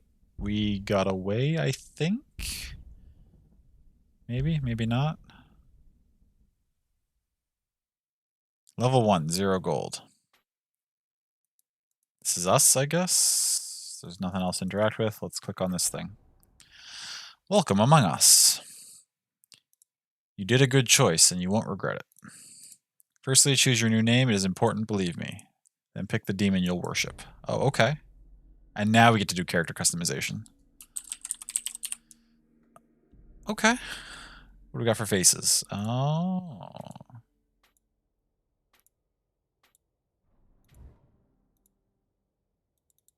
It doesn't circle around? Okay, that's fine. There's a lot of different faces here.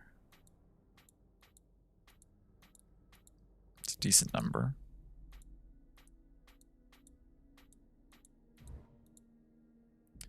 It doesn't really matter. Let's... Oh, red eyes. I always go with... I shouldn't say always, but often I go with blue eyes. What are the bluest eyes they got? There's a lot of greens. That might be a little bit blue. I think there was a dark blue, like... out there.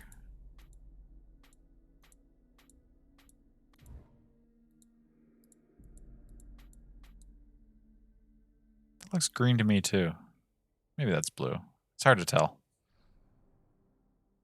It's fine, whatever it is. Haircut.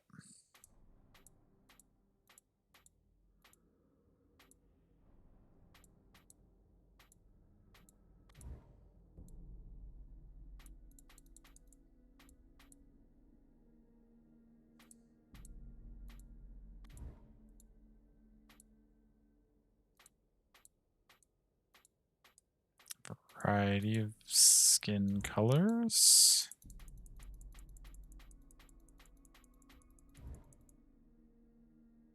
All tinged. Slight colors and ways.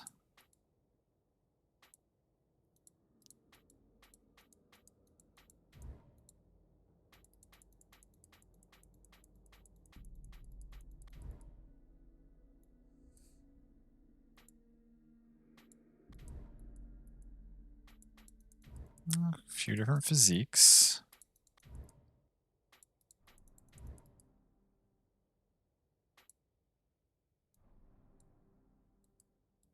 We're gonna be this elderly gentleman.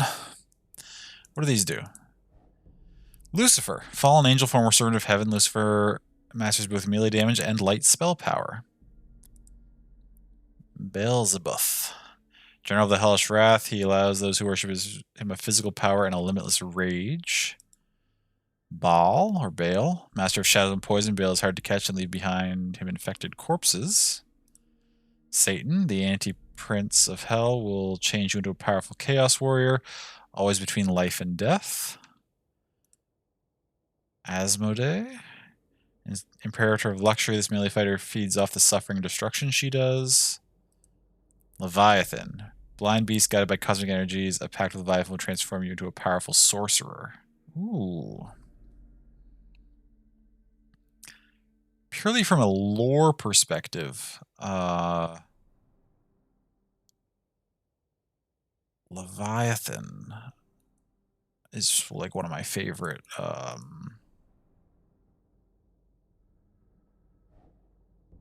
like of these. But I mean, we could be a sorcerer.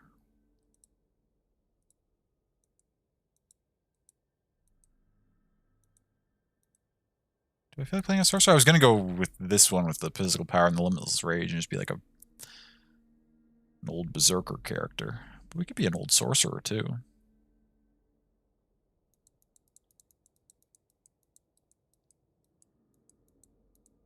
Let's try it. Ah, that was loud. Very good. Are you nervous? You must be shaking from impatience. Drink this and go to the center of the circle. I'll prepare the final ritual. Everything is ready. Oh, yeah, I'm into the sort of the biblical lore they've got going on here. I also like the almost like the graphic novel or comic-esque like paneling they're doing for all these scenes. Come. Is it loud enough for you, chat, or did I turn it down a little too much?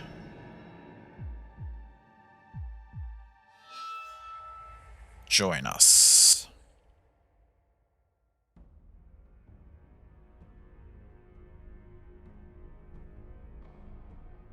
How are you feeling?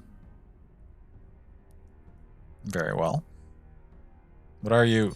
Ah. Okay, so we made this pact and then we...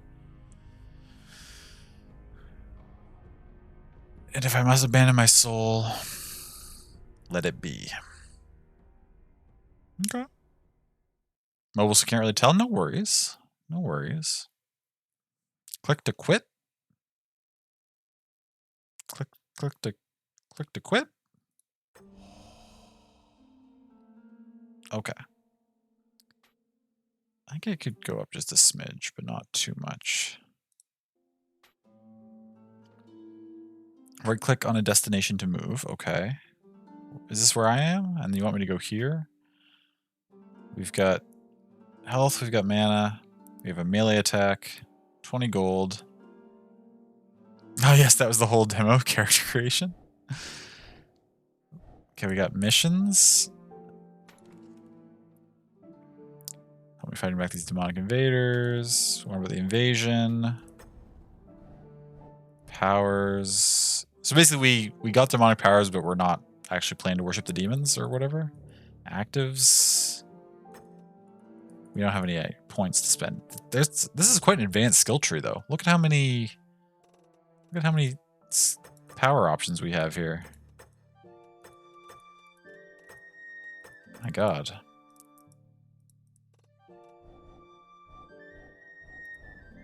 Oh, there's tons of lore entries to be found. Okay. We have an inventory.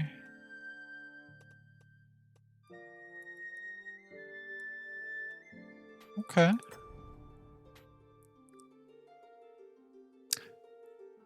First town's called Byleth. Okay, they're sticking with their naming schemes here.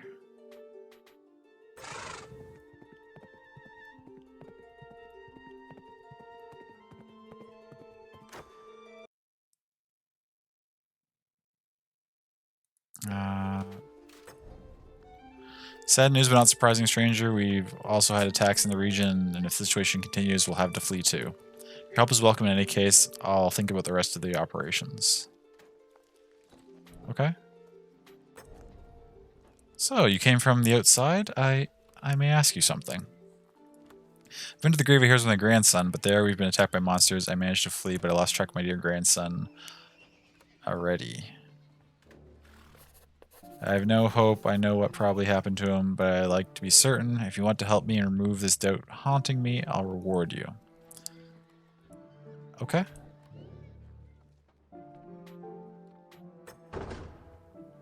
It's a library. You're in the last library of the region, my friend. If you find a book of importance and can save it, please bring it back to me. Okay. Deep inside, I hope he's still alive. Okay, that's the same person we just talked to.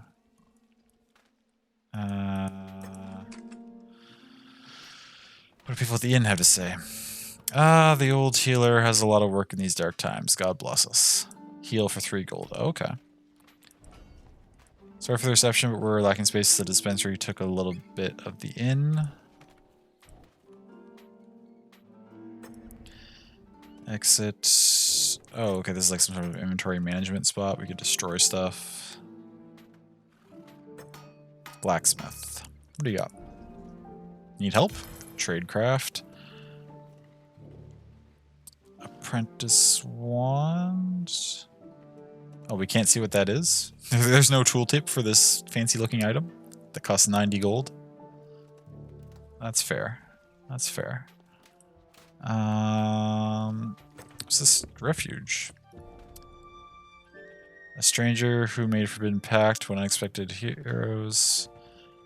What have we done to the gods to deserve this?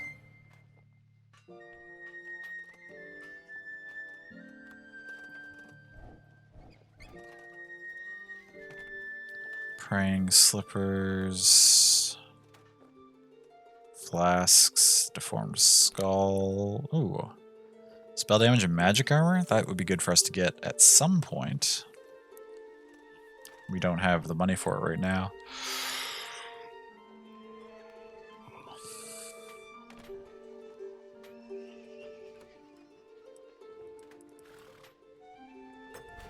Does it want me to destroy something? I don't know why there's a There's a mark pinging on that.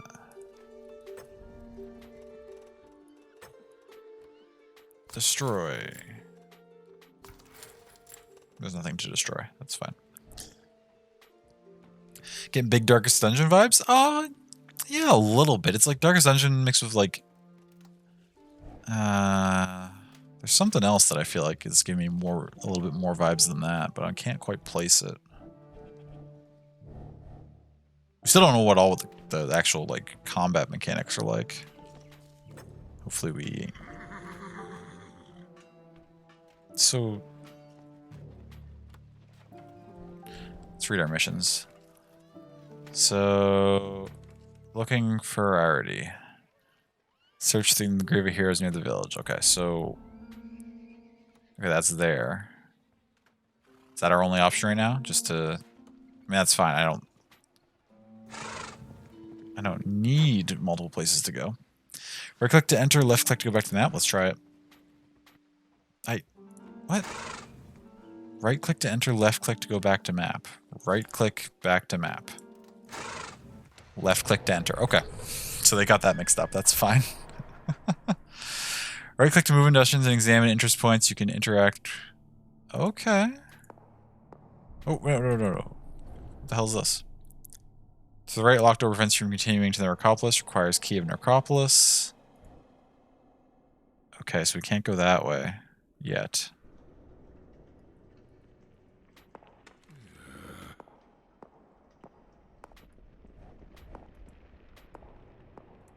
What is this? To the left, the path leads to the Grave of Heroes. Okay.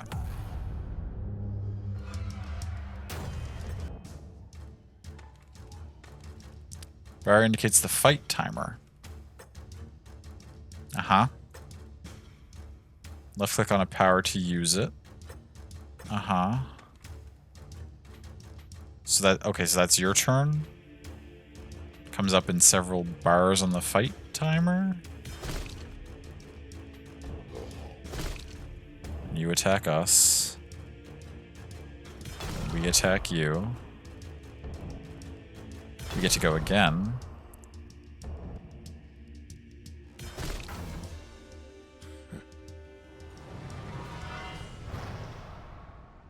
We did it.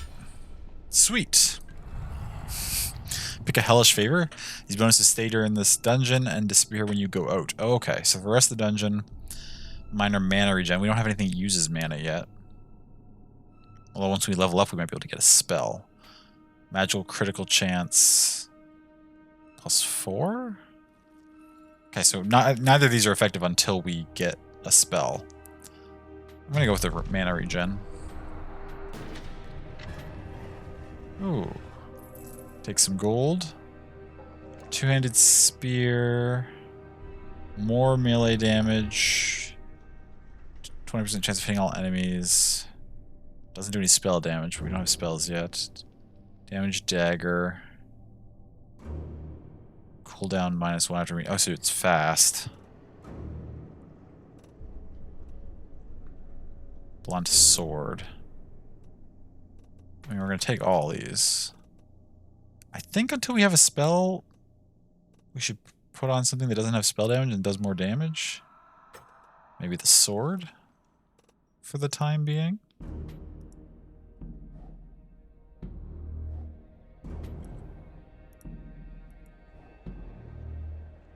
Did we get a key there? No, there's still the gate, right? Walking out from the Necropolis? Yeah, okay.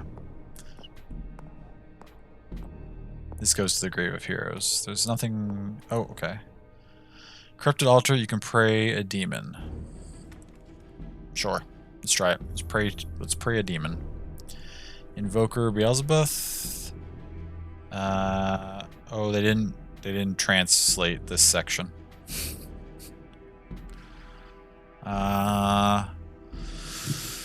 Okay, let's go back well over a decade and see how my French has held up.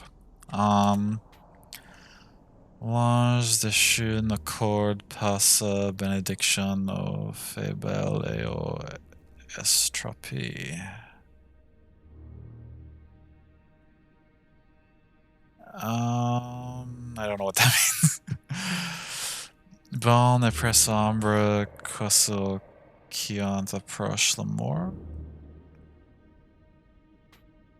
Asmodee de Boarla Sondas mes enemies.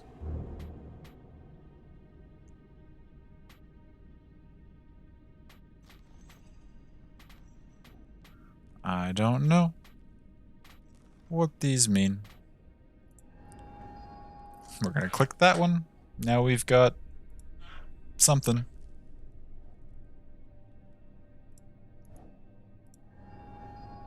I don't know what that did. It's counting down. I used something. A hoarse sound across the room. You swear it comes from this tomb.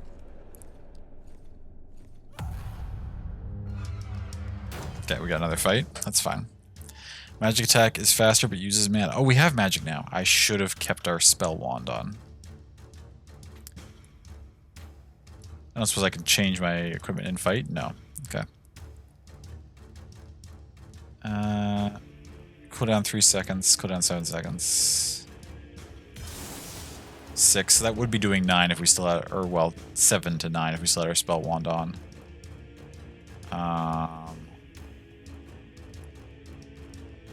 Important information can be seen here? Yes. They do attack to us, that's fine. Zap.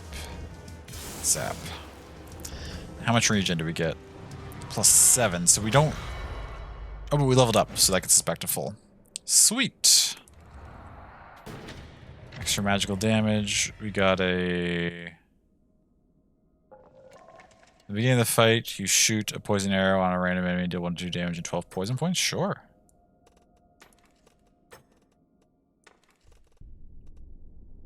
Dilapidated shield? Yeah. Block chance? Give it to me. Why not? Necropolis key. Oh, we can go to the Necropolis now if we want. Should we go to the Necropolis this early? Let's put the wand back on, because we're using our spells a lot. Okay. Now we leveled up. Do we can pick powers. Each level unlocks a new power. Oh, so we choose actives and we choose passives. So actives first. The game really wants me to pick Ice Pillar. Deals 3 times your spell damage, adds 2 cooldown seconds on enemies, cooldown 8 seconds. Okay, well, we'll take that. You can also unlock passive power. Click here to switch between active and passives. Oh, and the passives have an entirely their own skill tree? That's a lot of customization depending on where it'll let me go now. Okay, so it just spreads out like a graph. So if you're touching a thing, you can get to the next thing. What's this first passive? Regenerate 1 mana point every 10 seconds. Super useful. Next level, you'll be able to unlock closest powers. Okay. I understand. Oh, and then you can just reset for free. That's super dope. So now we have the Necropolis key, but what is... Sure, we'll search. We get another fight. That's fun. Ooh, we got 2 enemies. Having trouble use potions to heal, click on it like a power.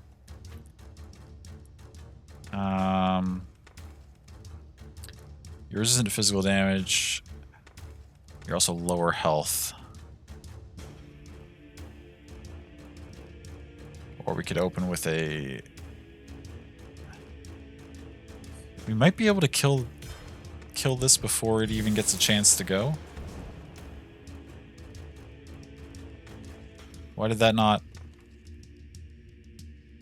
Do we miss? Is the ghost immune to... No, it's not. We just missed the first time. Okay.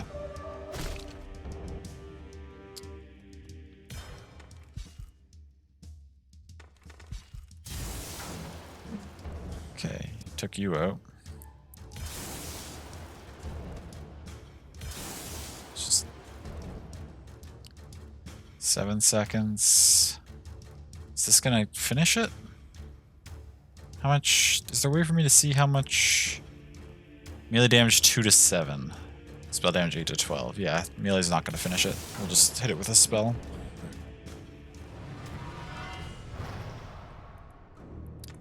$20 XP. Pick a hellish favor. This bonus is state. Oh yeah, this is another dungeon. Path of the Assassin. You start with 5 bonus seconds at the beginning of the fight. Promise the escapees dodge plus 3%. Just give me extra time at the start of the fight.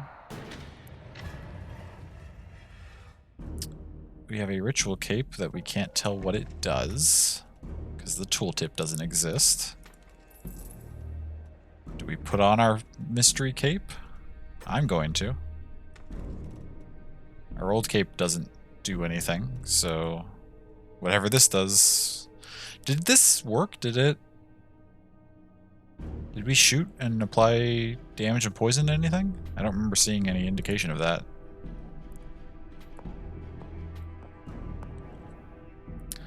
Vault offerings probably has the most precious objects. Threatening growls can be heard. Yeah, let's do it.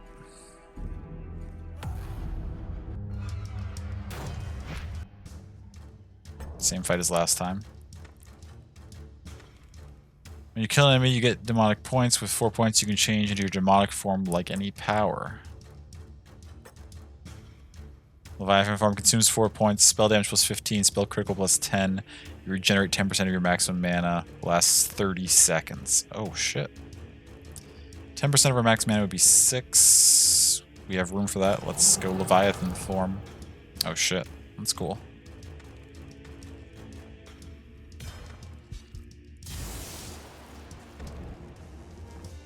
Oh, we toasted. Yeah, just wreck the ghost. Take 1 hit from this thing.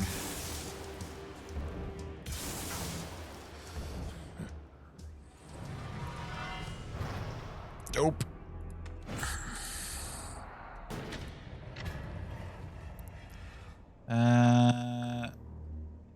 Spores. In the beginning of a fight, you add 5 to 10 poison point on each enemy. Versus hitting a random enemy and 12 poison points on a single. So 5 to 10 on each versus... it's a guaranteed 12. So versus 11 to 14 damage on a single target. This is probably better. If there's 2 targets, I guess.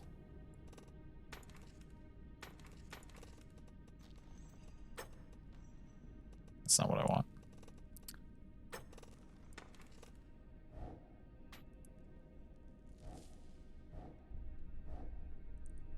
Okay, so we cleared this section. I don't know what this does. Is it like a scout? Is it a way for me to scout?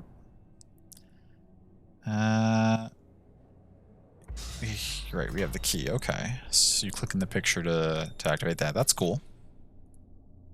This is pretty good. I'm into this so far. I'm having a good time with this.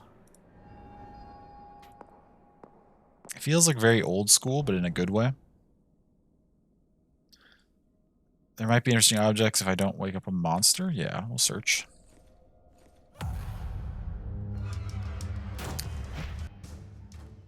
Okay, same fight we've been getting. That's fine.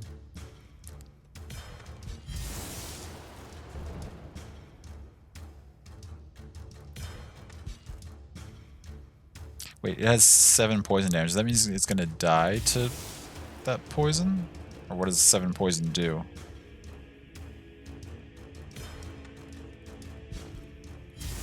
Let's just test. And then they both died of their poison. Okay. Useful. Starting to get the hang of this. Ooh, a patched armband. We could use that. Some more armor. Oh, and it shows up in our thing. Okay, dope. I'm into it. What's up here? Might be interesting objects if I don't wake up a monster. We always wake up a monster. I wonder if it's like a stealth stat that could make you not wake up a monster. Did that poison thing not apply any poison this fight? Was it a one-time use or something? We could go Leviathan Thorn. We probably should.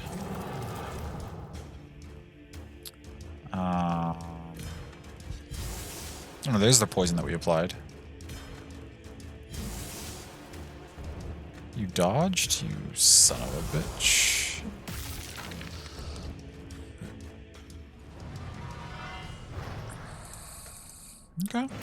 Okay. Experience earned. Ooh, yes, experience earned. Gimme.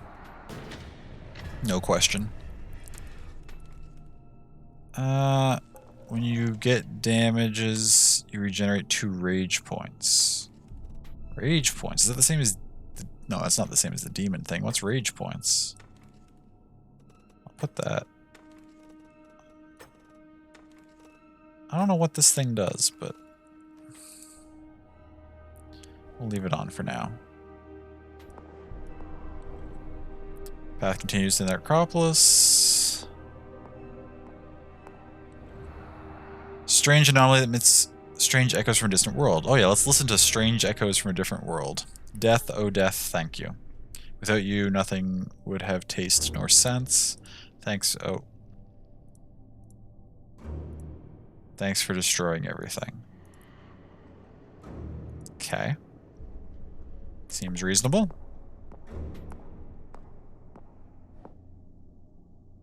What's in here? Room below with closed or rated graves or open from the inside. Search.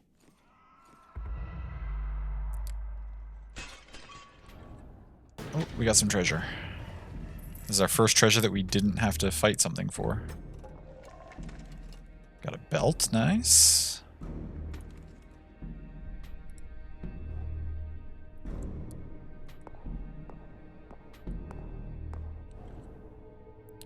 Search. Nice. More treasure. Never have too much loot. Max mana -2? No, thank you. Ooh, a worse shield than our current shield. No, less armor but higher block chance. So a different shield than our current shield. Okay. What's this? Red fiery portal. Looks like it leads to the to an infernal dimension. Not yet, please. Let's check everything that's up here. Noise coming here doesn't sound good. Looks like an abandoned maze. Search it.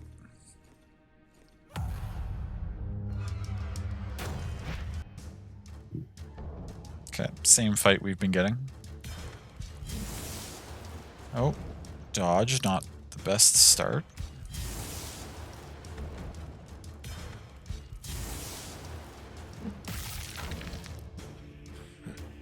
You are dying to your poison anyway, so we're not going to waste mana on you. What? Why is your poison not killing you? How do I know when your poison goes off? Oh well.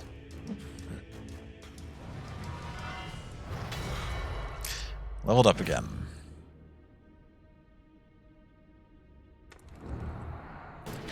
More mana regen after a fight, that's very useful. Oh, light trousers? We can put on some real pants. I'd like to get some shoes at some point. We're just running around barefoot in this catacomb right now. What's up here? Looks like they threw corpses in this pit for unknown reasons. Jump.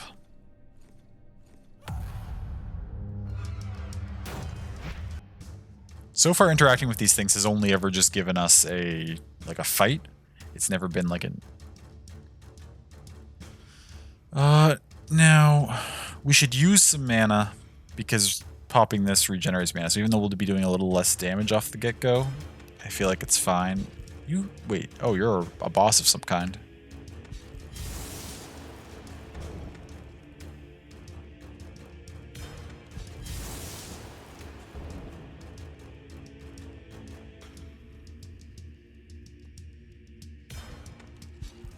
Let's... oh wait, you were already low enough that you were going to die. That was silly of me.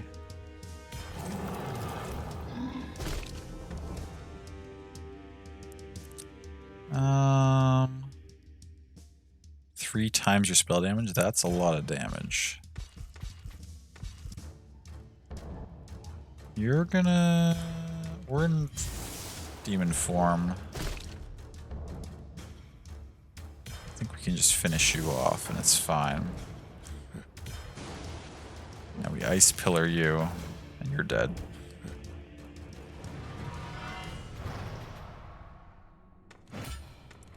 Oh, I didn't spend my skill points after the last fight. Good thing we didn't die there. Maximum life -2, add poison points when you strike with a melee attack. That's not very useful for us. Ooh, a peasant fork.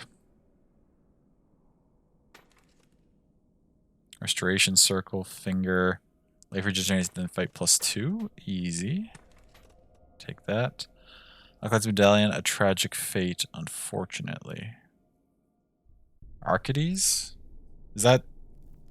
That's a different name than the person we were looking for, but is that...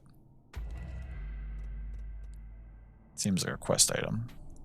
Stay a while and listen. Stay a while and listen? D3, hello. Welcome in, friends. Thank you so much for that host. I appreciate that. Come on over.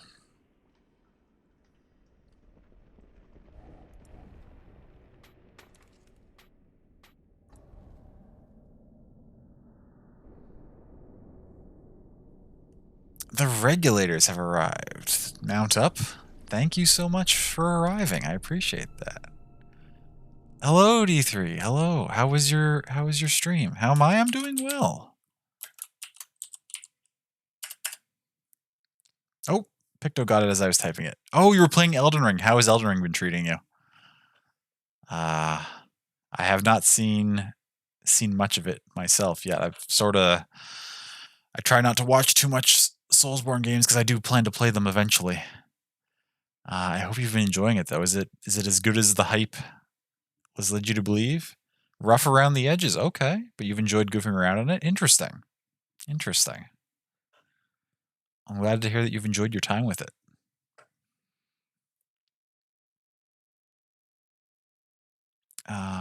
Also, Mila Kubo, thank you so much for coming over with that raid. I appreciate it. Ms. Chaos, thank you for coming with that raid. I appreciate it.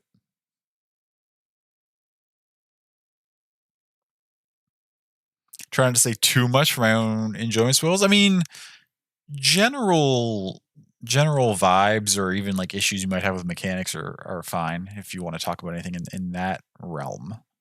None of that will bother me too much. I just don't really want to know anything specific about like bosses or enemies or like how to fight them. So far, yes, very oh wow wonderment exploration vibes. Okay, good. I'm glad it has that going for it because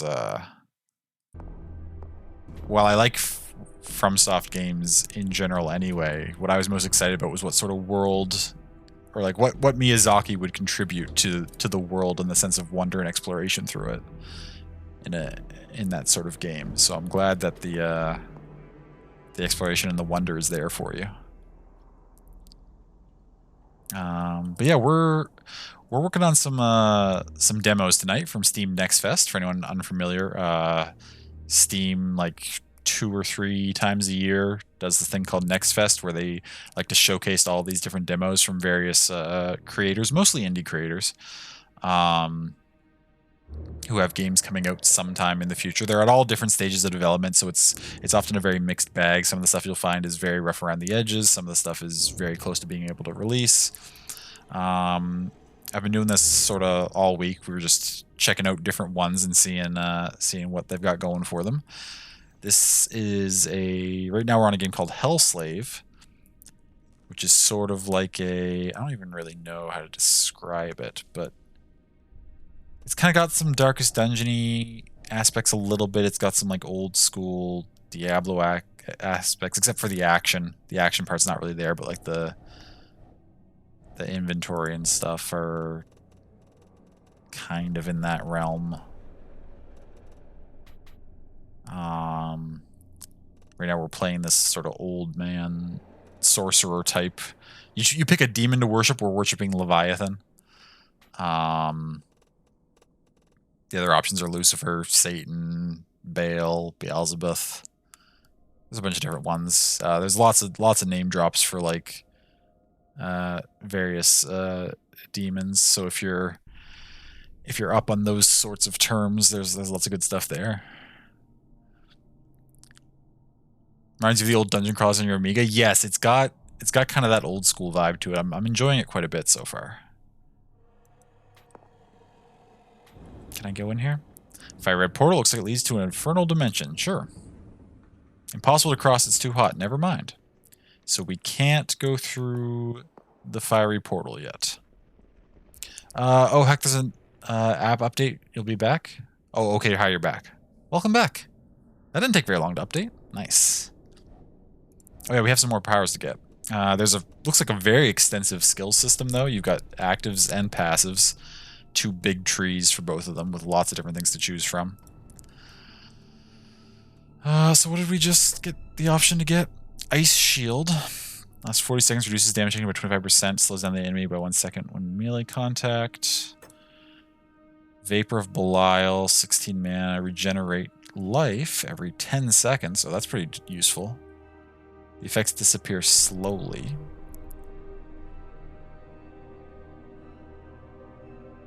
Hey, Imp, welcome in. Hope you've been doing well, friend. Okay, that seems dope. Infernal Storm. Deals the double of your spell damage to all enemies. Oh, I mean...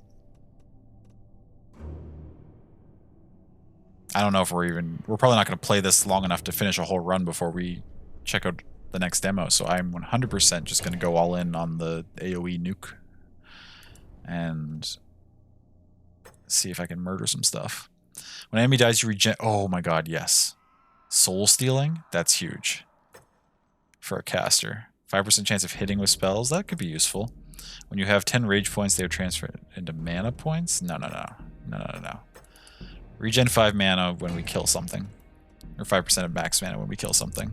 Yes, please. Give me that.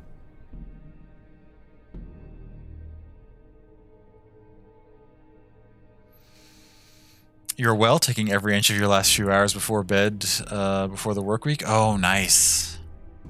I hope you're getting some excellent rest.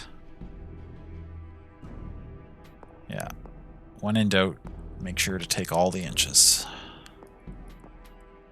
How are you and how is everyone? I'm doing fairly well. We're checking out a variety of demos from Next Fest tonight.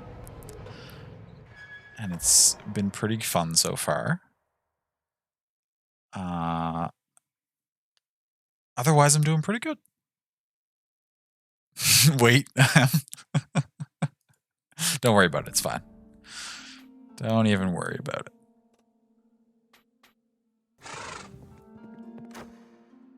Back to Byleth, which is the name of the town. All right, we completed your quest. We found the medallion. Your son, or your grandson's probably dead. My little Arkady, I knew it, but at least I have this object to remember him. Thank you for taking this risk for me. Take this gold. I hope it'll help you. Ooh, level 3. Oh, that's the game. Also, I'm pretty confident this game's from a French developer because when you first start it up, you can choose between English and French. But then in the game, not everything is in English, even if you choose English. There's definitely some untranslated stuff too. But I guess that's the whole... It's just the one little quest, so that's all they have established so far. But it's good. I would keep an eye on this one for sure. All right, Super Late, you're in, so dining and dashing. Oh yeah, no worries, D3. Please get some excellent rest. Please, please, please. Thank you again so much for bringing everybody over. I really appreciate it. Yeah, you deserve some good night's sleep. Wonderful stream. Look after yourselves, folks. Yes, you too. Love y'all more. Know you. How do I... Is it like this? Nope, that's definitely not what it's like. What's the command for know you? Or is know you one of the ones that's only in your channel, love? No, it's not. Oh, I just don't capitalize the U. I was just making it extra complicated. That's all that would happen there. Thank you. Know you. Merci d'avoir testé cette démo de Hellslave. N'hésitez pas à wishlist le jeu sur Steam, s'il vous plaît. L'équipe d'Ars Gotcha. That's probably the people who made it. So basically just thank you for... My French is not very good. But basically, I I can tell enough. It says it's thanking us for playing the demo, and don't hesitate to wishlist it on Steam, please, etc. Is there actually no exit button though? See, I know wishlisting helps them a lot. I don't like that once we get to this screen, all they give us is a wishlist button, and there's no way to just exit. Just like, hey, we're forcing you to wishlist our game. Oh, I clicked it accidentally, I think.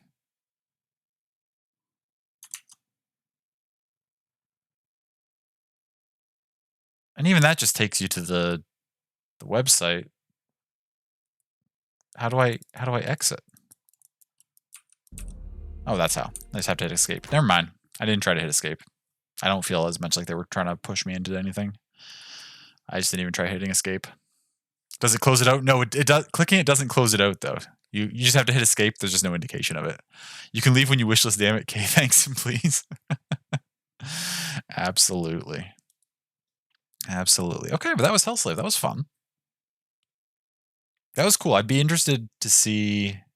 I really like the choice of like the demon that you follow for your. I mean, basically, it's actually just kind of class selection. They've just sort of stuck that behind like a lore aspect. Now that I think about it, you're basically just choosing your class, but they're like, hey, we're giving like a worshipy demon thing on top of that, which is cool. And now we exit through the gift shop. Okay, next. What time is it? Oh yeah, we got time for more. 11. What's number 11 on the list? 1, 2, 3, 4, 5, 6, 7, 8, 9, 10, 11. Oh yeah, this one. Now this one actually, I don't think it's in 3D, but it has some 3D graphics. I don't know how my computer's going to handle it, so let's give it a test and see what happens.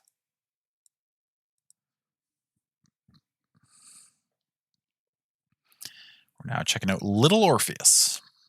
It'll be on the screen soon. I just got to get one of my scenes set up to capture it, and then also I temporarily, because so many games and demos start off so loud, I temporarily have the desktop audio muted just so I don't blow people's speakers and eardrums out until I can get it adjusted, just as a precaution. Game uses an autosave feature, sounds good. Also, I think this one's a platformer, so I might be remiss in not having my controller hooked up right now, but we'll see how it goes. So tentatively, the sound seems reasonable. Yeah, they started off being a good volume. Okay. Subtitles on, please. Oh my gosh. Not many demos so far have had subtitle options. Yeah, that's fine. Full screen window. Sure. What is this? Just choose which monitor you're putting it on? The current monitor is fine. I don't need to adjust the audio down, I don't think, which is unusual. Controller, keyboard. Do I want to hook up a controller? Jump, interact, slide, and crouch. There's only like 3 buttons. Or we can space, interact as left control, slide as shift. Press W or S to climb up or down. Okay, wait, WASD. Yeah, good enough. I can make do with controller or with keyboard. Normally I prefer mouse and keyboard generally. Platformers are one of the few things that I would normally run a controller for, though.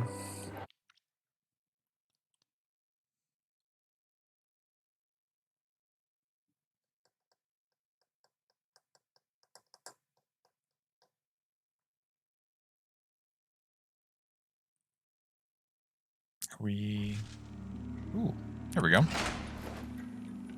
You are Comrade Ivan Ivanovich Privalov. That's a smidge high, I think.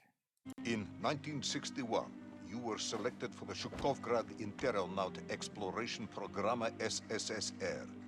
Despite failing your basic physical and being caught cheating on your entrance Okay, exams. so we don't on have the any morning qualifications, basically. On the 12th of April 1962, you boarded a rocket drill containing the experimental device Little Orpheus, with the purpose of descending through the Earth's crust to Okay. discover the relative hollowness of the interior and its suitability for colonization. No, you've lost me, General. Did I do what? You and Little Orpheus were dropped into an extinct volcano to drill to the center of the Earth and find out if we could establish a city there. Okay, so our character Note, if doesn't you will, remember that this, date is over 3 years ago. and this is being told in retrospect, kind of. Okay, I'm into it. Press ARD to move left or right. Okay, yeah. Are we gonna be limping like this the whole game? It feels a little unresponsive to turn. That's okay though. Hopefully we cruising here.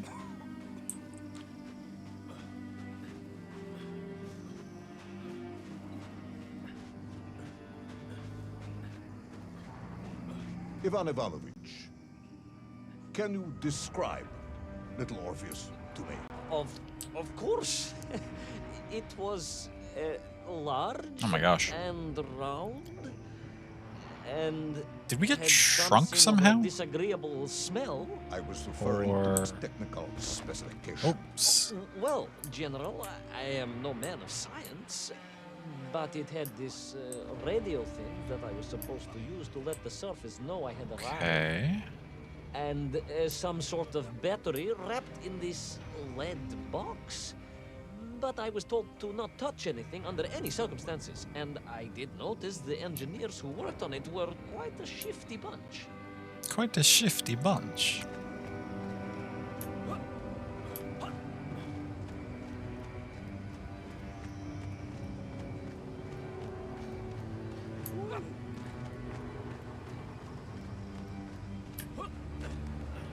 The Okay. Little Orpheus device contained a radio transmitter capable of sending I expected that vine to swing, through but it's miles of purely for solid climbing rock. purposes. In order to boost this, a powerful energy source was required. An atomic bomb, Comrade Prevalov. An atomic bomb that you have lost. Somewhere below the Oh. Earth's crust. Okay. Yes, that bomb. That's not good. Of course, General. I can explain everything. But it is a long and somewhat complicated story. And let me assure you, this is not a case of milking chickens. But you won't understand where your bomb and Little Milking Orpheus have ended up chickens? unless I start at the very beginning and you let me tell you where I've been for the last 3 years.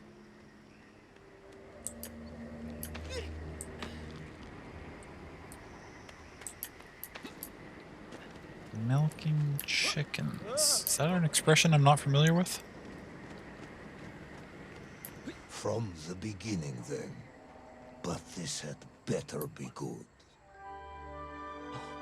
Good, General. Oh wow, that's beautiful. It's more than good. It's extraordinary. Of course, we found dinosaurs inside the Earth. Classic. Wait, what was that? The Chinese Reform Project?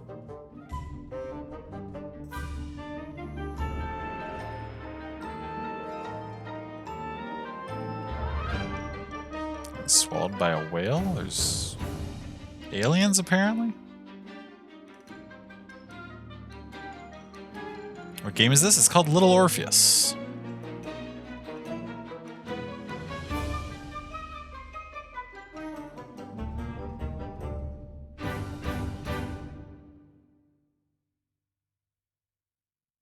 Episode 1, Comrades to the Center. I do want to quickly check something.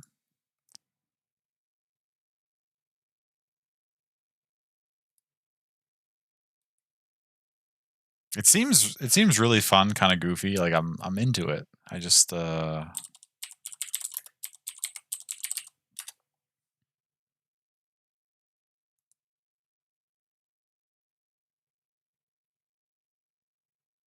developer's called The Chinese Room.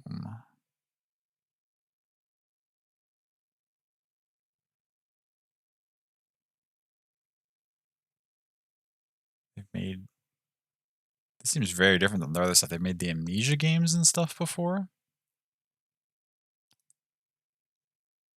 Or some of the Amnesia games, but not all of them.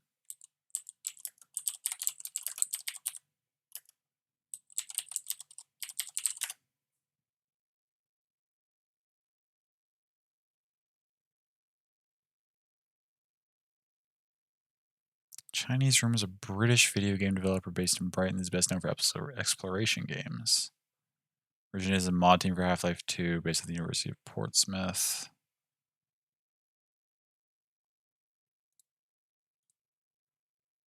Interesting. An extraordinary sight. Not the best name right now, to be honest, or realize ever, this honestly, but what must can you be do? the fabled Well, the land reason I was of looking them Tutor, up is as because, documented by the brilliant scholar Obruchev.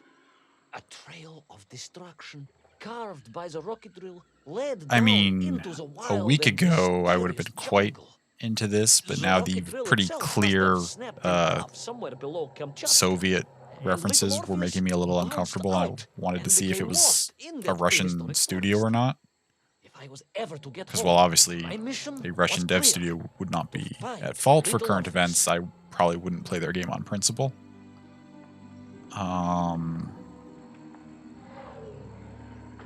As such, even with the general themes,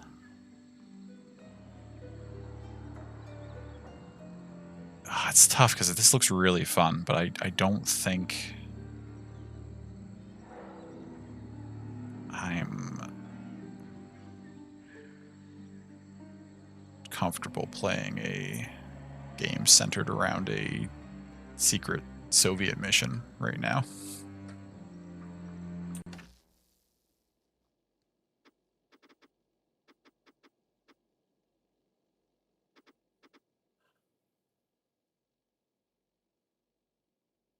Name is based off Searle's A Philosopher argument.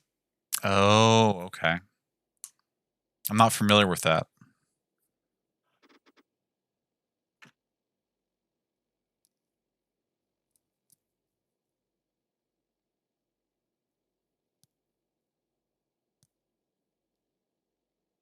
The name being based off that argument makes you uncomfy? I'll have to look it up. I'm not familiar with it. But, I mean, if I had to guess the fact, based off the name of the argument itself, I have to guess that it's semi-based in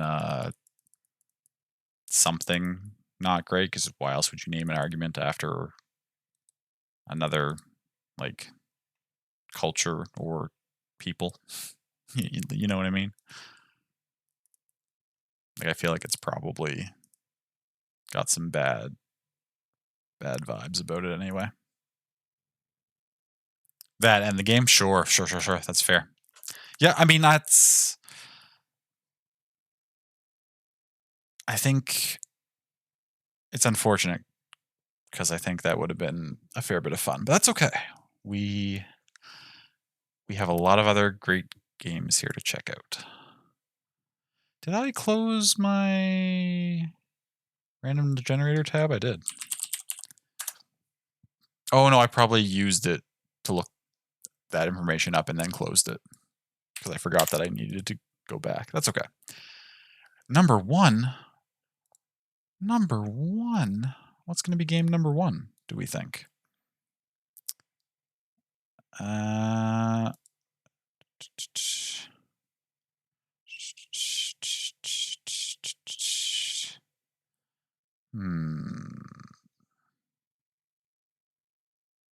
Let's roll again. There's nothing wrong with number one, but I think number one is a game that would take a while to experience. 1, 2, 3, 4, 5, 6, 7, 8, 9, 10. Yeah, let's check this one out.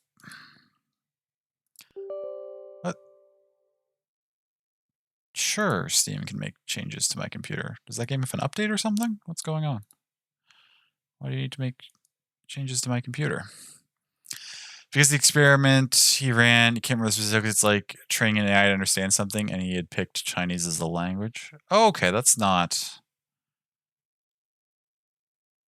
That's better than what I expected. Now playing Exocolons for the third time since you were wondering? Nice. I'm glad you're getting so much enjoyment out of it, Sammy. That's wonderful.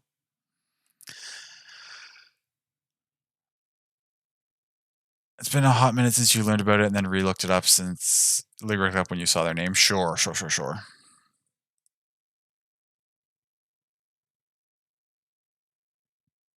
not about China or anything they did. Does this game have sound? Oh yeah, there it goes. Now it's kicking in. Makes you uncomfortable that that's their name and they're doing a game like that. It seems like a weird thing to name your company in general.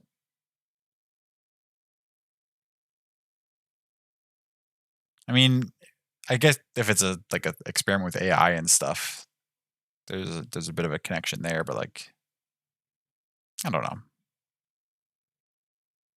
Anyways, we've moved on. We are now on to a game that is not showing up in OBS. We've now gotten to a game that is not showing. There we go.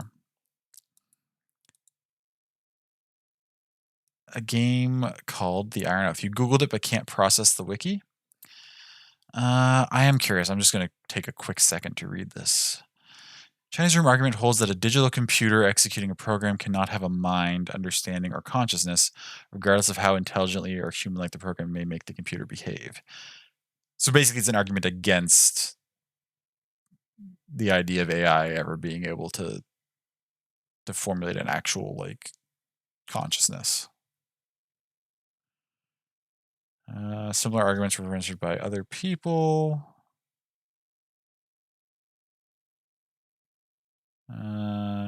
Well, I discussed in your sense. The argument is directed against the... Okay, I just want to read about the thought experiment. I don't want... So this thought experiment begins with this hypothetical premise. Suppose that artificial intelligence research has succeeded in constructing a computer that behaves as if it understands Chinese. It takes Chinese characters as input and by following the instructions of a computer program, produces other Chinese characters, which it presents as output. Suppose, says Searle, that this program or computer performs its tasks so convincingly that it comfortably passes the Turing test. It convinces a human Chinese speaker that the program is itself a live Chinese speaker. I don't know what the point of this thought experiment is using Chinese. Maybe we'll get to that. To all of the questions that the person asks, it makes appropriate responses such that any Chinese speaker would be convinced that they are talking to another Chinese-speaking human being. The question Searle wants to answer is this: does the machine literally understand Chinese, or is it merely simulating the ability to understand Chinese?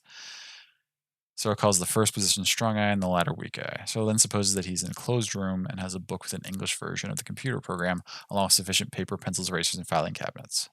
Searle could receive Chinese characters through a slot in the door, process them according to the program's instructions, and produce Chinese characters as output. If the computer had passed the Turing test this way, it follows, says Searle, that he would do so as well, simply by running the program manually.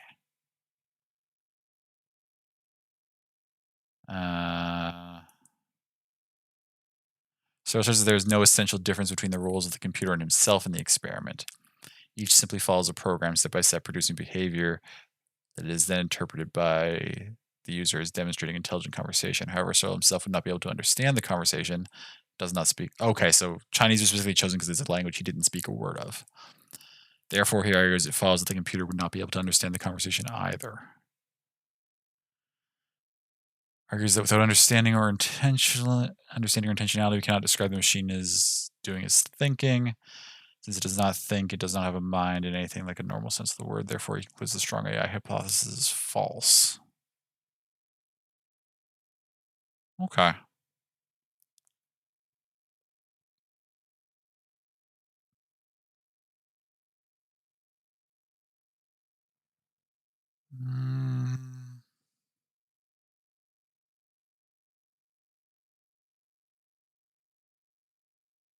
I mean, that's...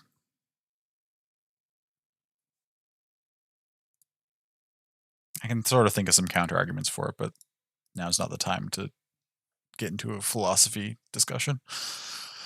Like mentally? Oh yeah, no, I got what you meant. That's okay. Thank you for the link. I did find that interesting and informative. I appreciate you passing that along. That said, we are about to play the Iron Oath. Weird name for a game dev company that has made a platform. Yes. Yes. McD bringing it back to the initial question of why.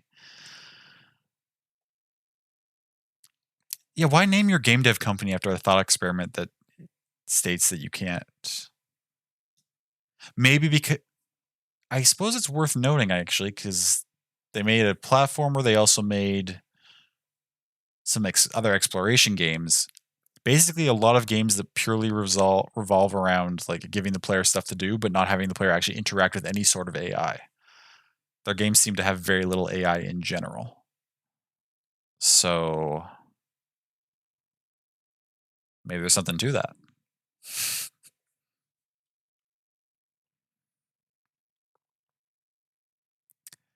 They started as a modding team for Half-Life 2. That's true, yeah. The volume seems okay for this, also.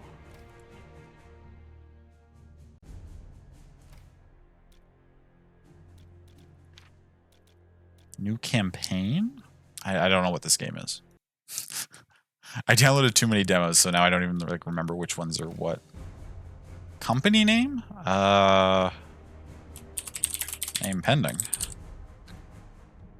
Your title, e.g. Sir, Ma'am. Oh, but you can enter it yourself. With Sir, Ma'am as being examples. I like the fact that you can enter your title yourself. I am going to go with...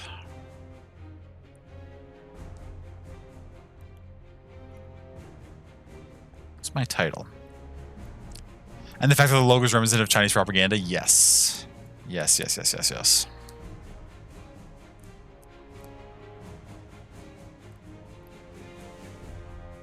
Yeah, that's the other weird thing. Like, they chose that name, which supposedly has nothing to do with that, and then... but then, like, chose an image that does? I don't know, the purpose of white men? That's fair, yeah, it's a British company.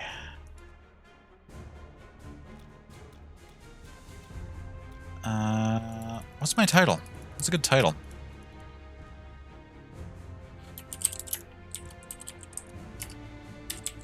The Exalted.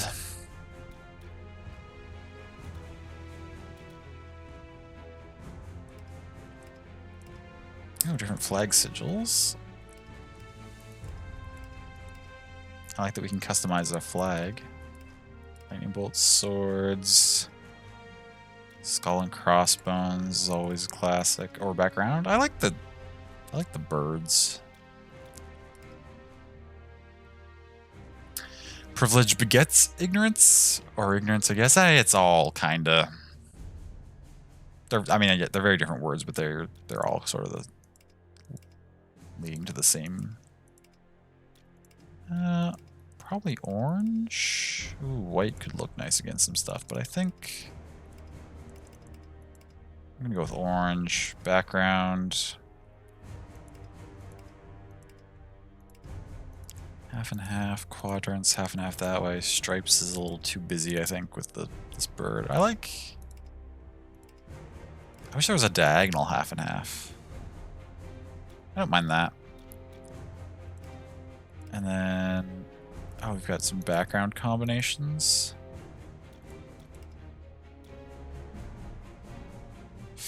I kind of like that, but then the bird. Maybe I make the bird a different color, and then I have the black and orange in the background of it.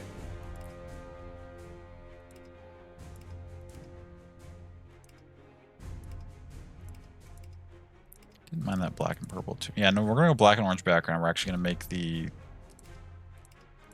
maybe go with that white that I liked.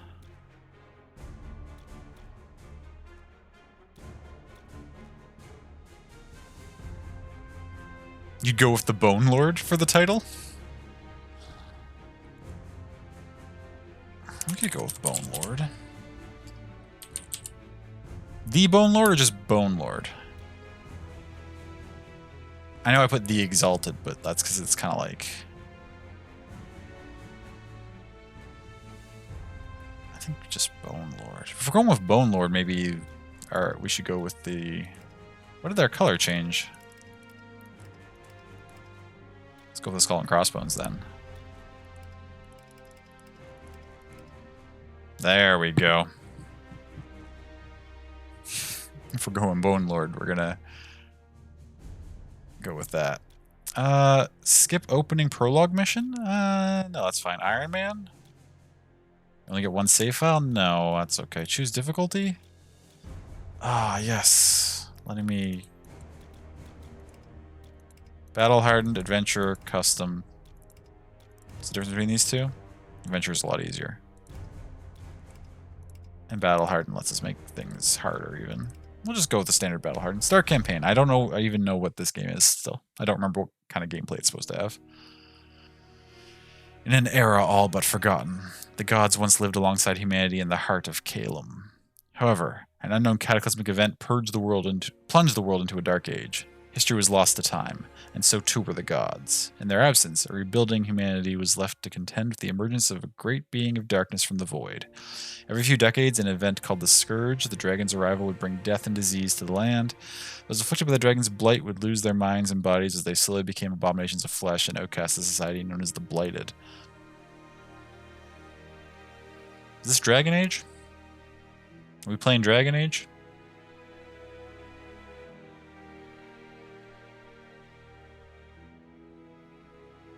This did also have a custom difficulty thingy. That's 3 or 4 demos we've done this time around that have had that. I'm very happy that that's becoming more common.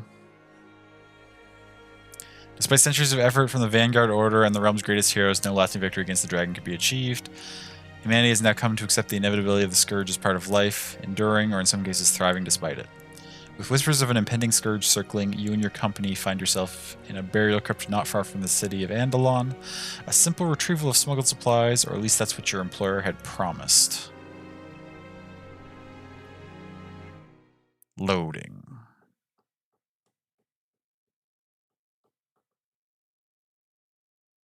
Love that. Let people decide how they play. Yes, absolutely. I agree. More accessibility options, more difficulty choices, just let people customize their experience to what best fits them.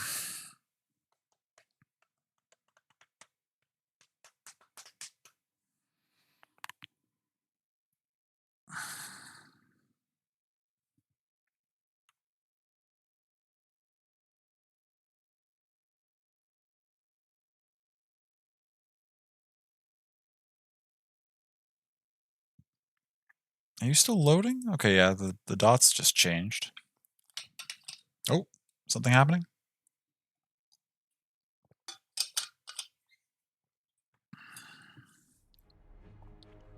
Ooh. Ow, why are we getting smacked? Okay, I like the animations. That looked dope. That spear into the ground, that was that fire that popped up. We've got party portraits on the side.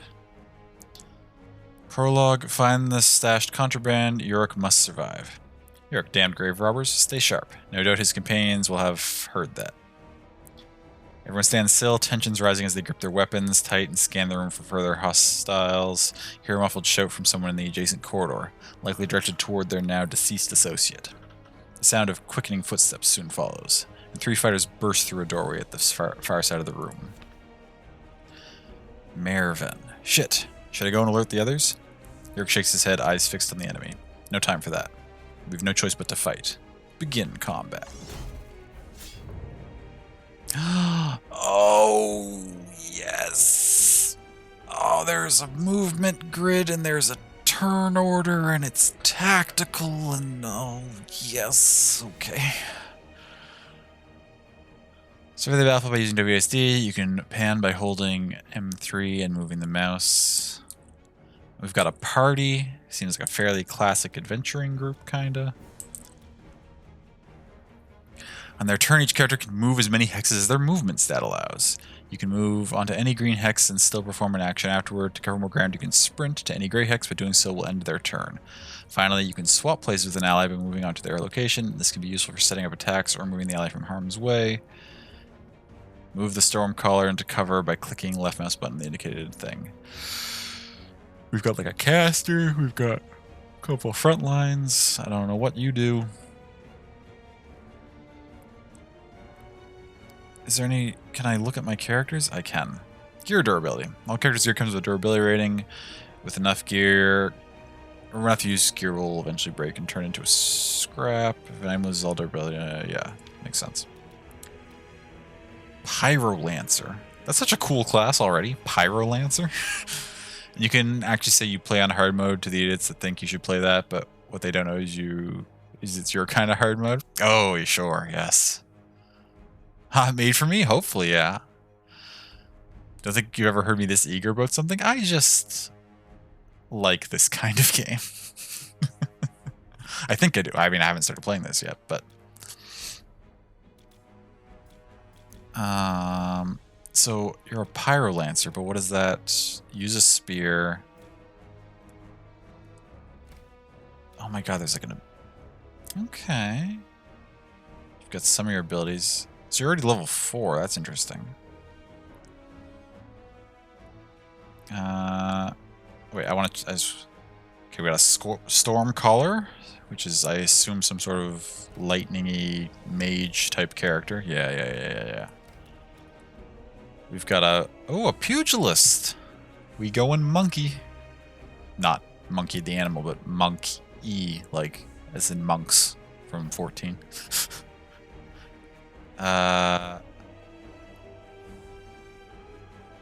So wait.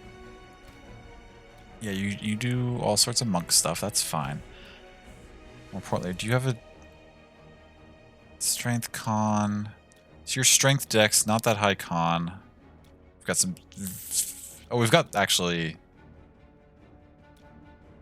just the standard 6 D&D stats. Plus we got perception. Okay, so we some very D&D-esque stuff going on here. Dope monk shit? Indeed. Dalphos can do some dope monk shit. 8 defense, 8 evasion. Okay, so, well, a monk can kind of be frontliney. I'm just trying to figure out, do we have a tank? Guardian Novice, you're probably a tank. 19 defense, yes. Constitution's your second highest stat. Okay, you're our tank. Oh. Yurik.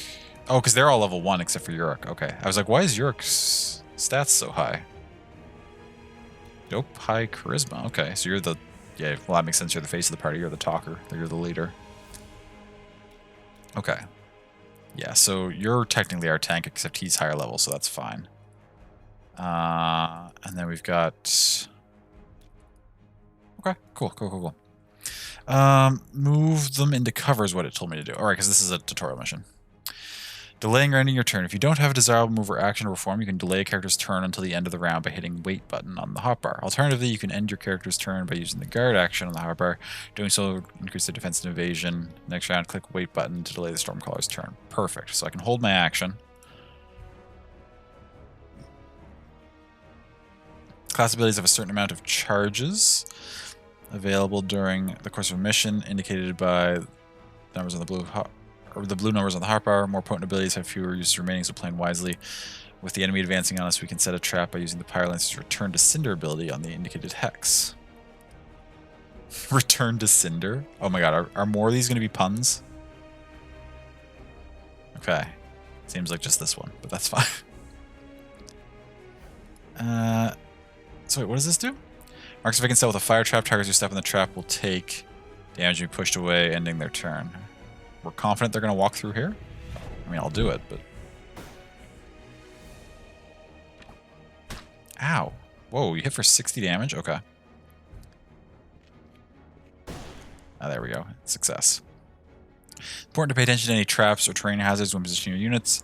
Gain information on a trap or terrain type. You can mouse over the hex in question. Some abilities are able to push or pull targets, which can present certain opportunities for both you and the enemy. By forcing targets into obstacles and terrain, you can inflict bonus damage and other harmful effects. Move the pugilist in position and the pugilist? How do people usually pronounce that? And use his crescent wave ability to push the enemy into the pit. Wait, sorry, run that back. I can just shove enemies into the pit?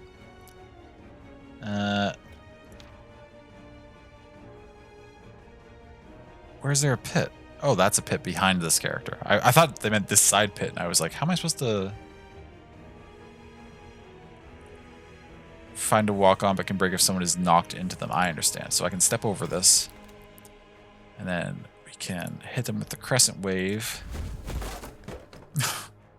Oh, okay. So it doesn't fully kill them, it just does massive damage, and looks like it stuns or something, maybe. You say pugilist, but I don't know if that's right, you know? Sure, fair enough. Pugilist, I think... like PU? Pugilist? Okay. Except less emphasized, like pugilist. Pugilist. Pugilist. Okay. Did they tell me to do something specific with this character? I guess, yeah, they want me to go here. Attacks of opportunity? Aha!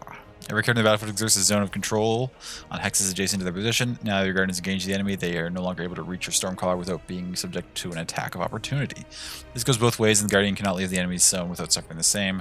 There's some exceptions to the rule, such as the use of abilities that incorporate movement, or when the would-be attacker is suffering from any debilitating status effect like stun. Yes, please. I will absolutely play a video game of your D&D campaign. Through basic attacks, or though basic attacks generally deal less damage than abilities, there is no limit to their usage. It is wise to conserve some of your unique abilities for later. Perform your basic attack on the enemy by clicking... Yeah, okay. Give him a smack.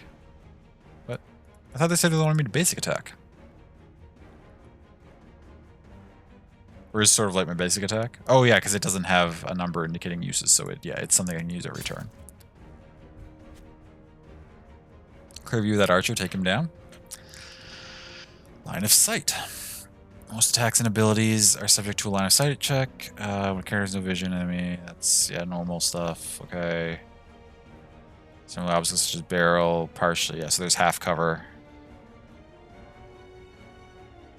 Stormcaller is taking position directly behind a smallish obstacle. Because he's adjacent to it, he is able to look over the obstacle and gain full vision of the enemy archer, or remaining only partially visible in return. Conduit ability can devastate a single enemy for range. Takes a few turns to channel. Select the ability and target the archer. Oh. Target single enemy channel for 5 turns, dealing massive lightning damage. Oh, so it's a witch bolt.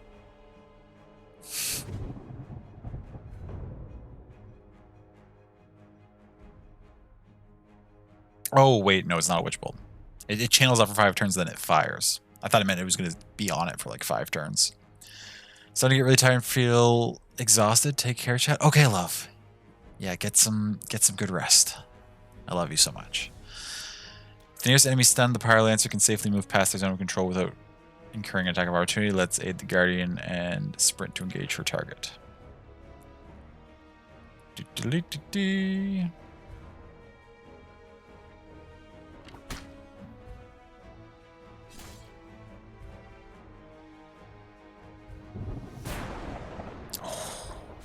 Okay, Conduit slaps.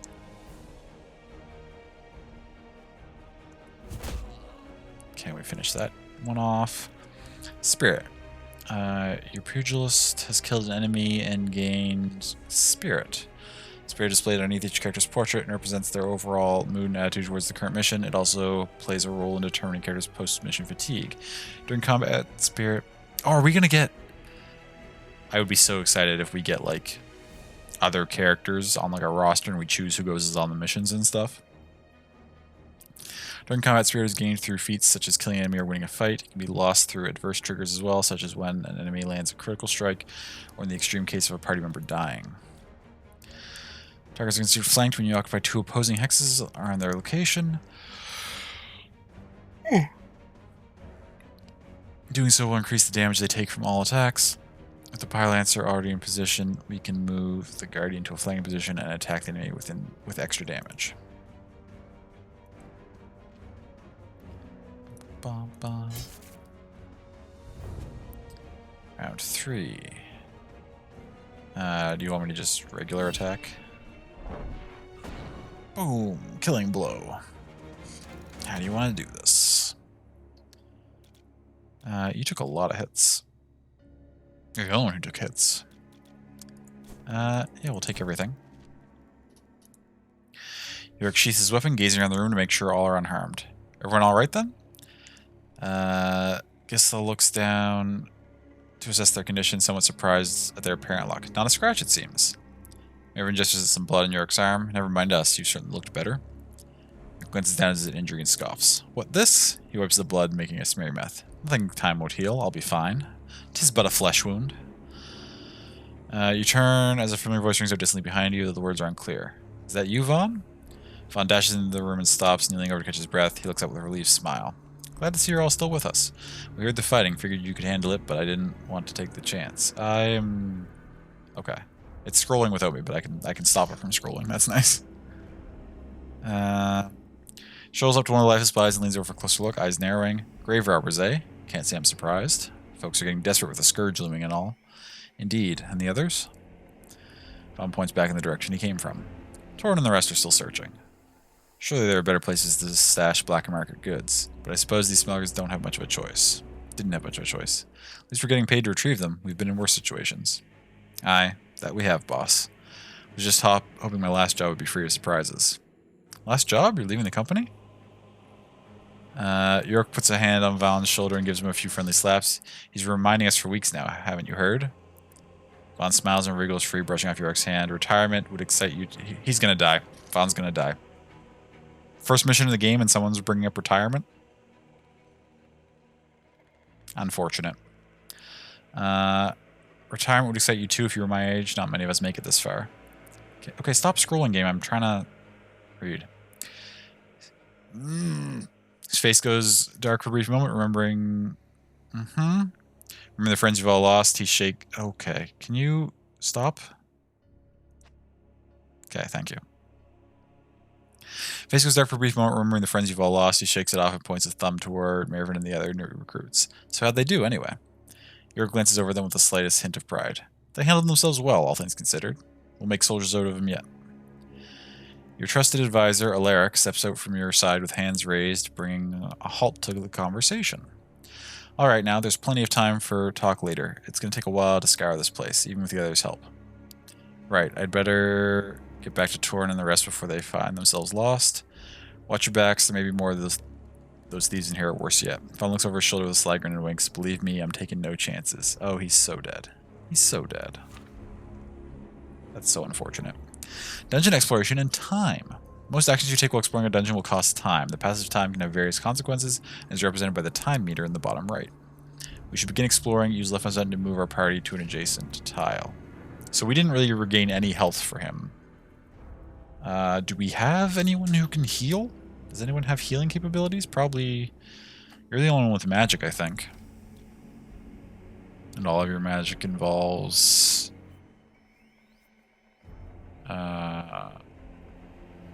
murdering people with lightning. Okay, that's fun. It's okay to have a thing. Move, scout, camp. Does scouting take time? Scout to 2 out ahead, revealing any events. Traps and hidden secrets will be revealed if a perception...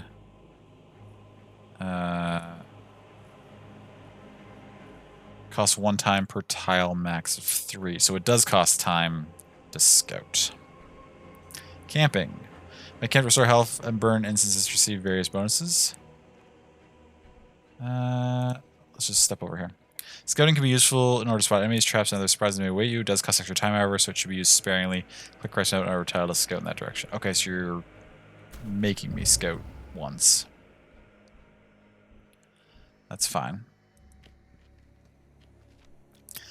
When interacting with an exploration event, you'll often have multiple choices available to you, sometimes costing various amounts of time.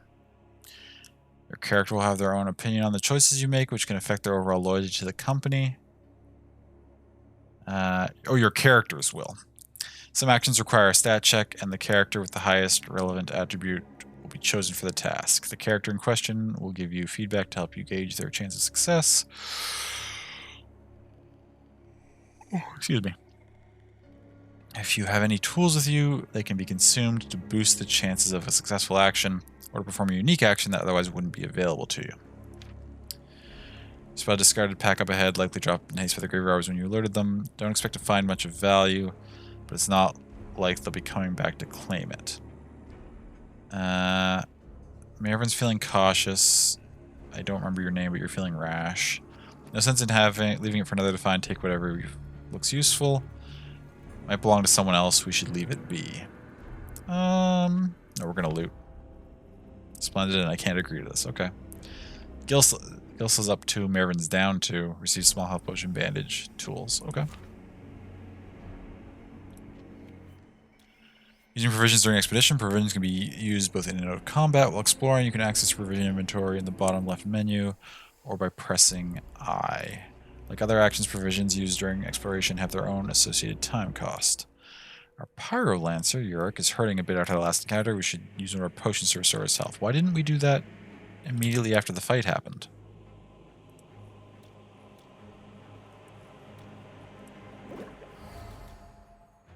I mean, it's fine. Oh, there's a fight here. Oh, no, that's my party. I got confused. Oh, there's a fight here. How did I know? More Grey Rose. Deployment phase. During the deployment phase, you're able to reposition your party ahead of combat. Left mouse and encourage to move them. Click again. Valid hex to confirm the new position. Once you're satisfied with their formation, click the Start Combat button to proceed. Okay, what do we got? An Outlaw Scout. 2 Outlaw Enforcers and an Outlaw Blade Dancer. What do you do? Other than you have a lot of health. Okay, well, we want... There's a pit there that we could shove somebody into with our person again if we wanted. Can we move around this top section here? Probably.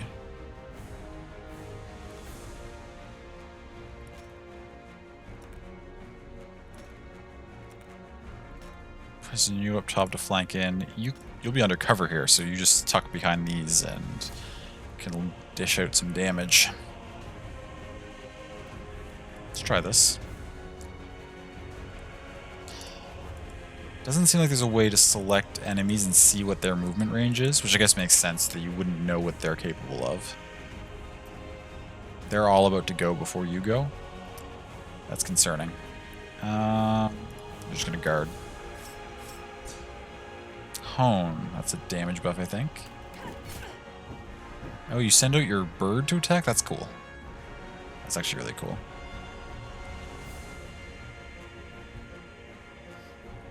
Cleansing conditions. You can remove negative conditions from your characters by with cleansing abilities or by using an antidote item from the hotbar. Not all harmful effects can be cleansed, such as injuries or the flanked debuff. For clarification, you can mouse over the status icons. And okay.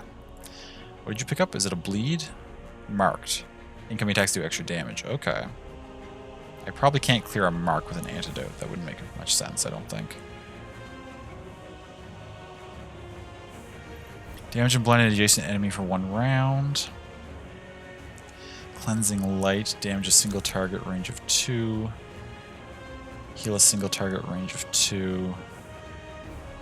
Channel for 4 turns, applying damage or damage shielding herself and her target that lasts for 2 rounds. Range of 2. Ooh. Okay, I mean, you're tanky as hell. But you've already taken some hits.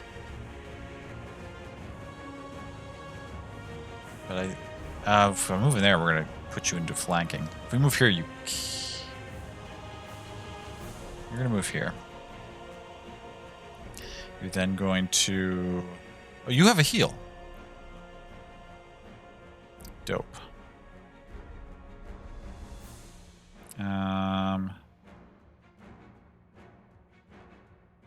Do I use some of these abilities?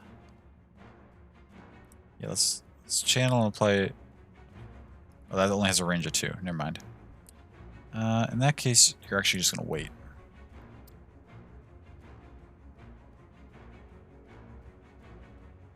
Oh, you can move through those things? Okay.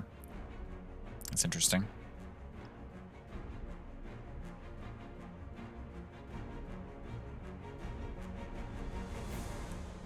You're going to put a return to Cinder right there. Oh, this is tall. Okay. Oh, so this is... The way I interpreted this tall thing on the map is that it was 2 like sarcophaguses beside each other. It's actually one tall thing, and you can't see. Does that eye indicate targets that can't be seen by you? That's unfortunate.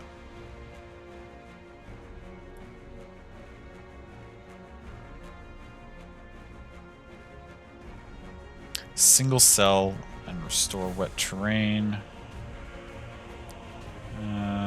Conduit is dope again.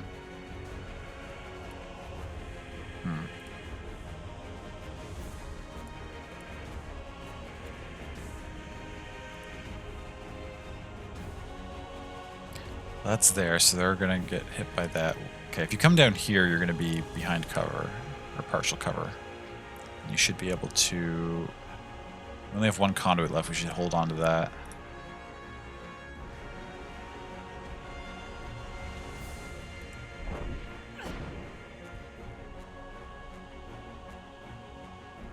Okay, your turn ended.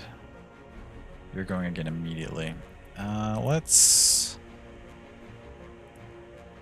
attack you and give you a blind.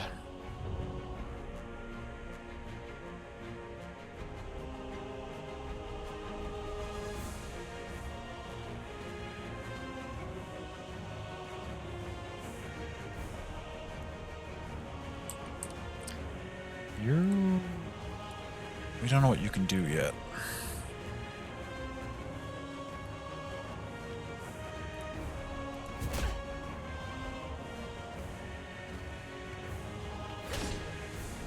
Okay, that was some significant damage. Oh, you got the flank off. Okay, okay, we're in trouble. Kind of, not really. We're probably about to... Yeah, we killed that one, that's fine. Can you hit your own trap? I guess now we find out. Yes, you can. Not good. Not good at all. That would hit everybody. That's not a good thing to do.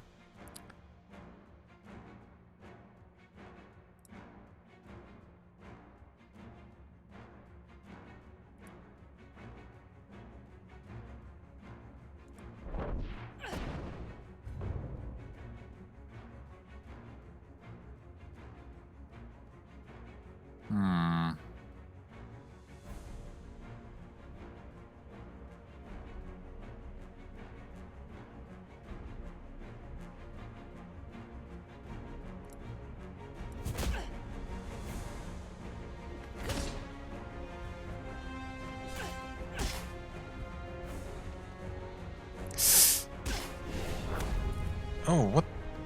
Why did a skeleton just come out of there? That's concerning. It's very concerning. Okay, they'll take attack of opportunity if they move from there.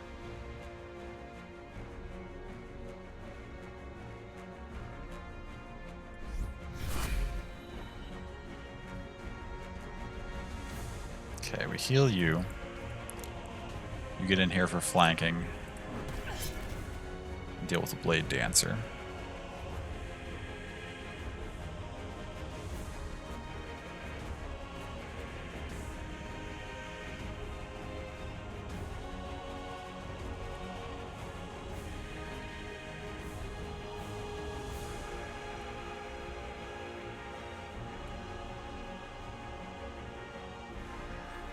I don't understand how Cyclone works. It says move to the target. Target a single cell and restore 50. Or no. Move to targeted cell. Targets on the path take damage, but like if I hit 3. Okay, there we go.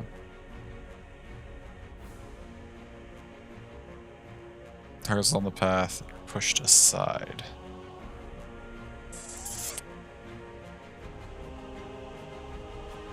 That doesn't seem very useful right now.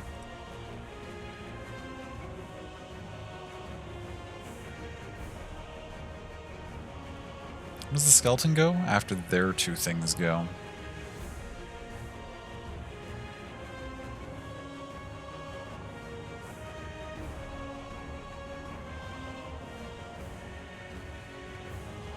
Let's fall back. Oh, right. Attacks of opportunity. Under half cover from there, that's okay.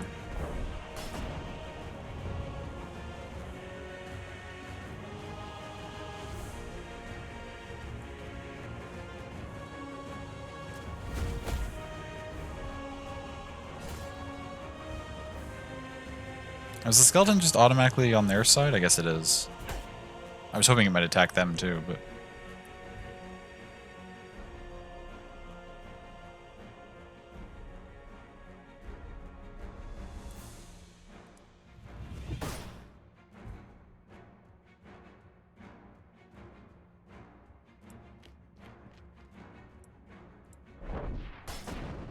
Dodged again? Okay, that's fine.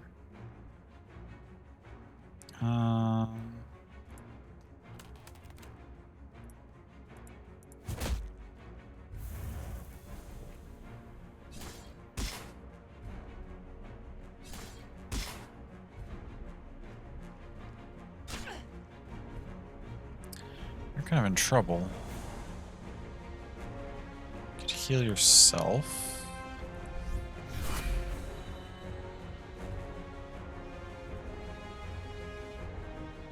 You gonna die to your burn? I don't want to move away from you though, because we take an attack of opportunity, so.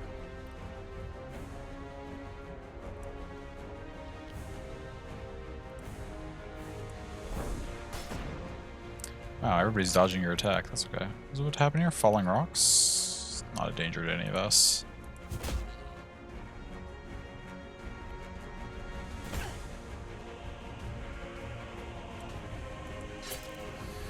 Okay, we're fine.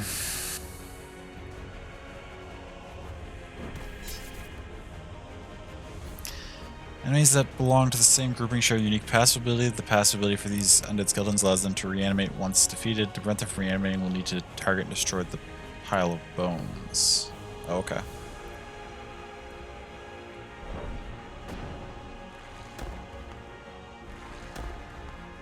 And all the rocks fall from the ceiling. We're not in range of any of them. We're not in the area of any of them, I should say.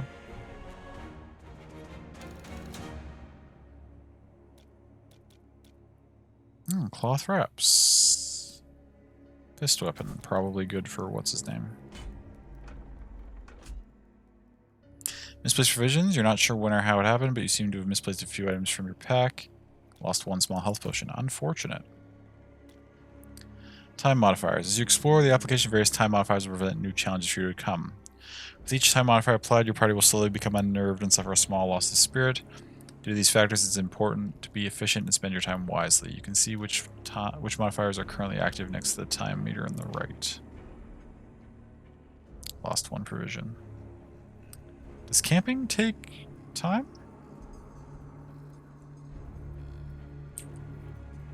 During longer missions, you may camp in order to rest your party. During this phase, the burning of incense can grant various bonuses and even help combat the adverse effects of time.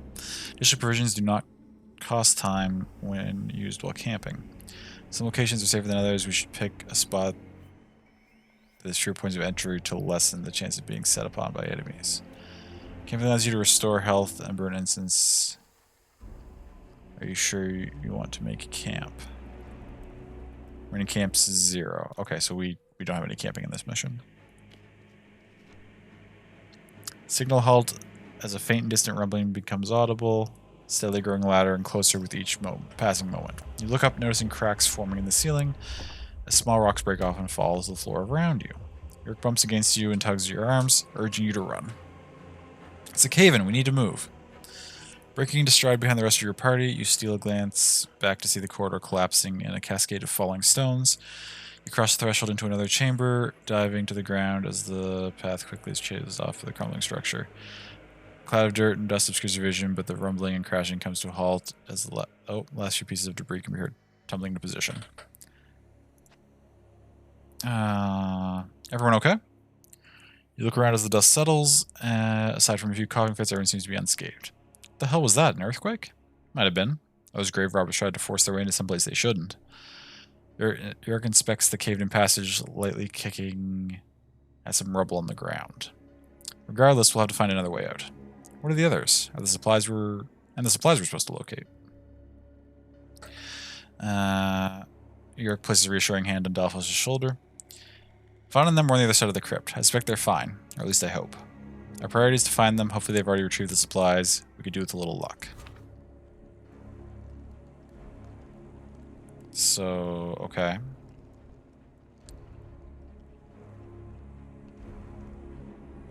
So what is... Okay, that's signifying that's completely blocked off.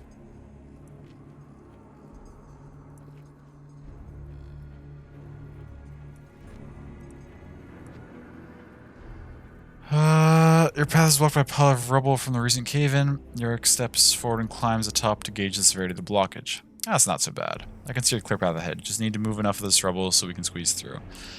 He turns looking to address you. Any ideas? Move the rubble by hand. Takes time. Blast a hole with magic. That could prove risky. Hand Eric a shovel. So by hand takes the most time. And, what was her name? She doesn't like it.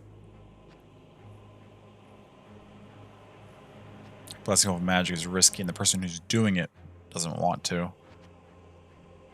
Let's do it with a shovel. With a affirming nod, Yerk grabs the shovel and begins to dig, soon clearing a path just wide enough for everyone to fit through.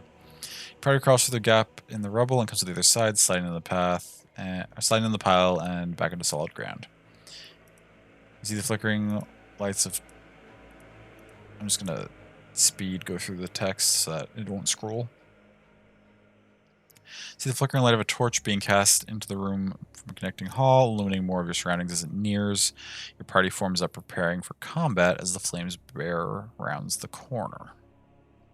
Easy now. It's just me. I thought this whole damn place was going to come down on top of us. The structure groans and rumbles for a moment, and he glances around with some concern. It might yet. It rushes back towards the collapse. That whole section's caved in. We'll need to find a new way out of here once we're done. I figured as much. Charting the others are already set to finding one. I take it you have found the supplies you need. You haven't found the supplies you need yet either? Eric slowly shakes his head. Fortunately not. Let's hope they're not buried in stone. A group of Tauren and secure an exit van. We'll find you when the job's done. Sure thing, boss. He quickly scans your surroundings and leans in close, his expression turning deadly serious. There's something else. All that commotion has disturbed the dead within these walls. We already put down a few of the bastards, but you'd best stay alert for more. Undead? Do you suspect the work of a necromancer? I'd reckon those rumors of an imminent scourge are indeed true. Unnatural occurrences are all too common on the eve of it, in my experience. Thanks for the warning. We'll tread carefully. Okay. Can we save? We can save anywhere, it seems like. Okay, that's good. Because I, as we can probably tell from my reading starting to go downhill, I'm starting to burn out a little bit, getting tired. This is fun, though. Iron Oath is dope. Probably... What else did I play tonight? Hellslave was quite good, too, but it was very short. Iron Oath's probably... Not that I really strictly rank them on a given stream, but Iron Oath is probably the one I'm most interested in playing more of from tonight's batch.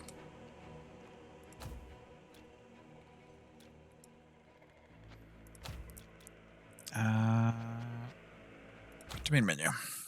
Thanks for streaming. You're most welcome. Thank you for being here. We'll be doing... Today's Sunday. Yeah, I'll probably keep rolling with demos tomorrow. Steamfest is almost over. It ends at the end of February, so tomorrow will be the last day. So I think we'll knock out a few more tomorrow, and that'll be it. A whole week of demos. Hopefully people have been enjoying it. I know I have. discovering lots of cool stuff. Let's go see who's online, who's doing stuff on Twitch right now.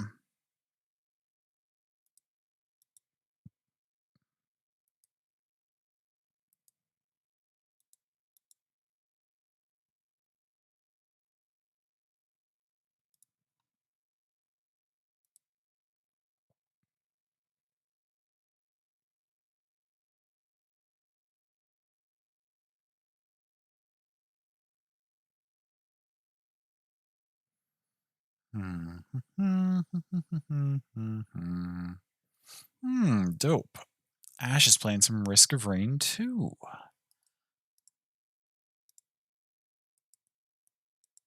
And Ash's streams are a guaranteed good time, as you all know, I'm sure, with how often we go hang out there. So let's go check it out.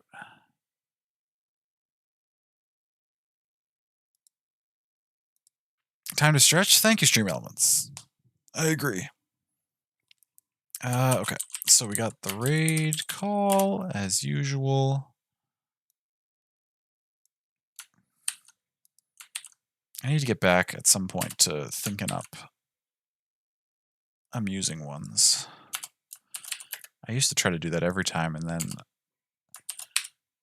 it got so comfortable just having a standard raid call that I haven't even bothered recently. But I probably should, because it's always fun.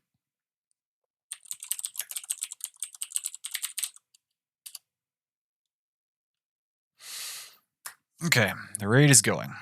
If you want to come along and you don't see it, you might just need to refresh the page. I know Twitch has been having a few more issues lately. Raids used to be a real struggle to get it to pull everyone in, and then for a while it was working really well.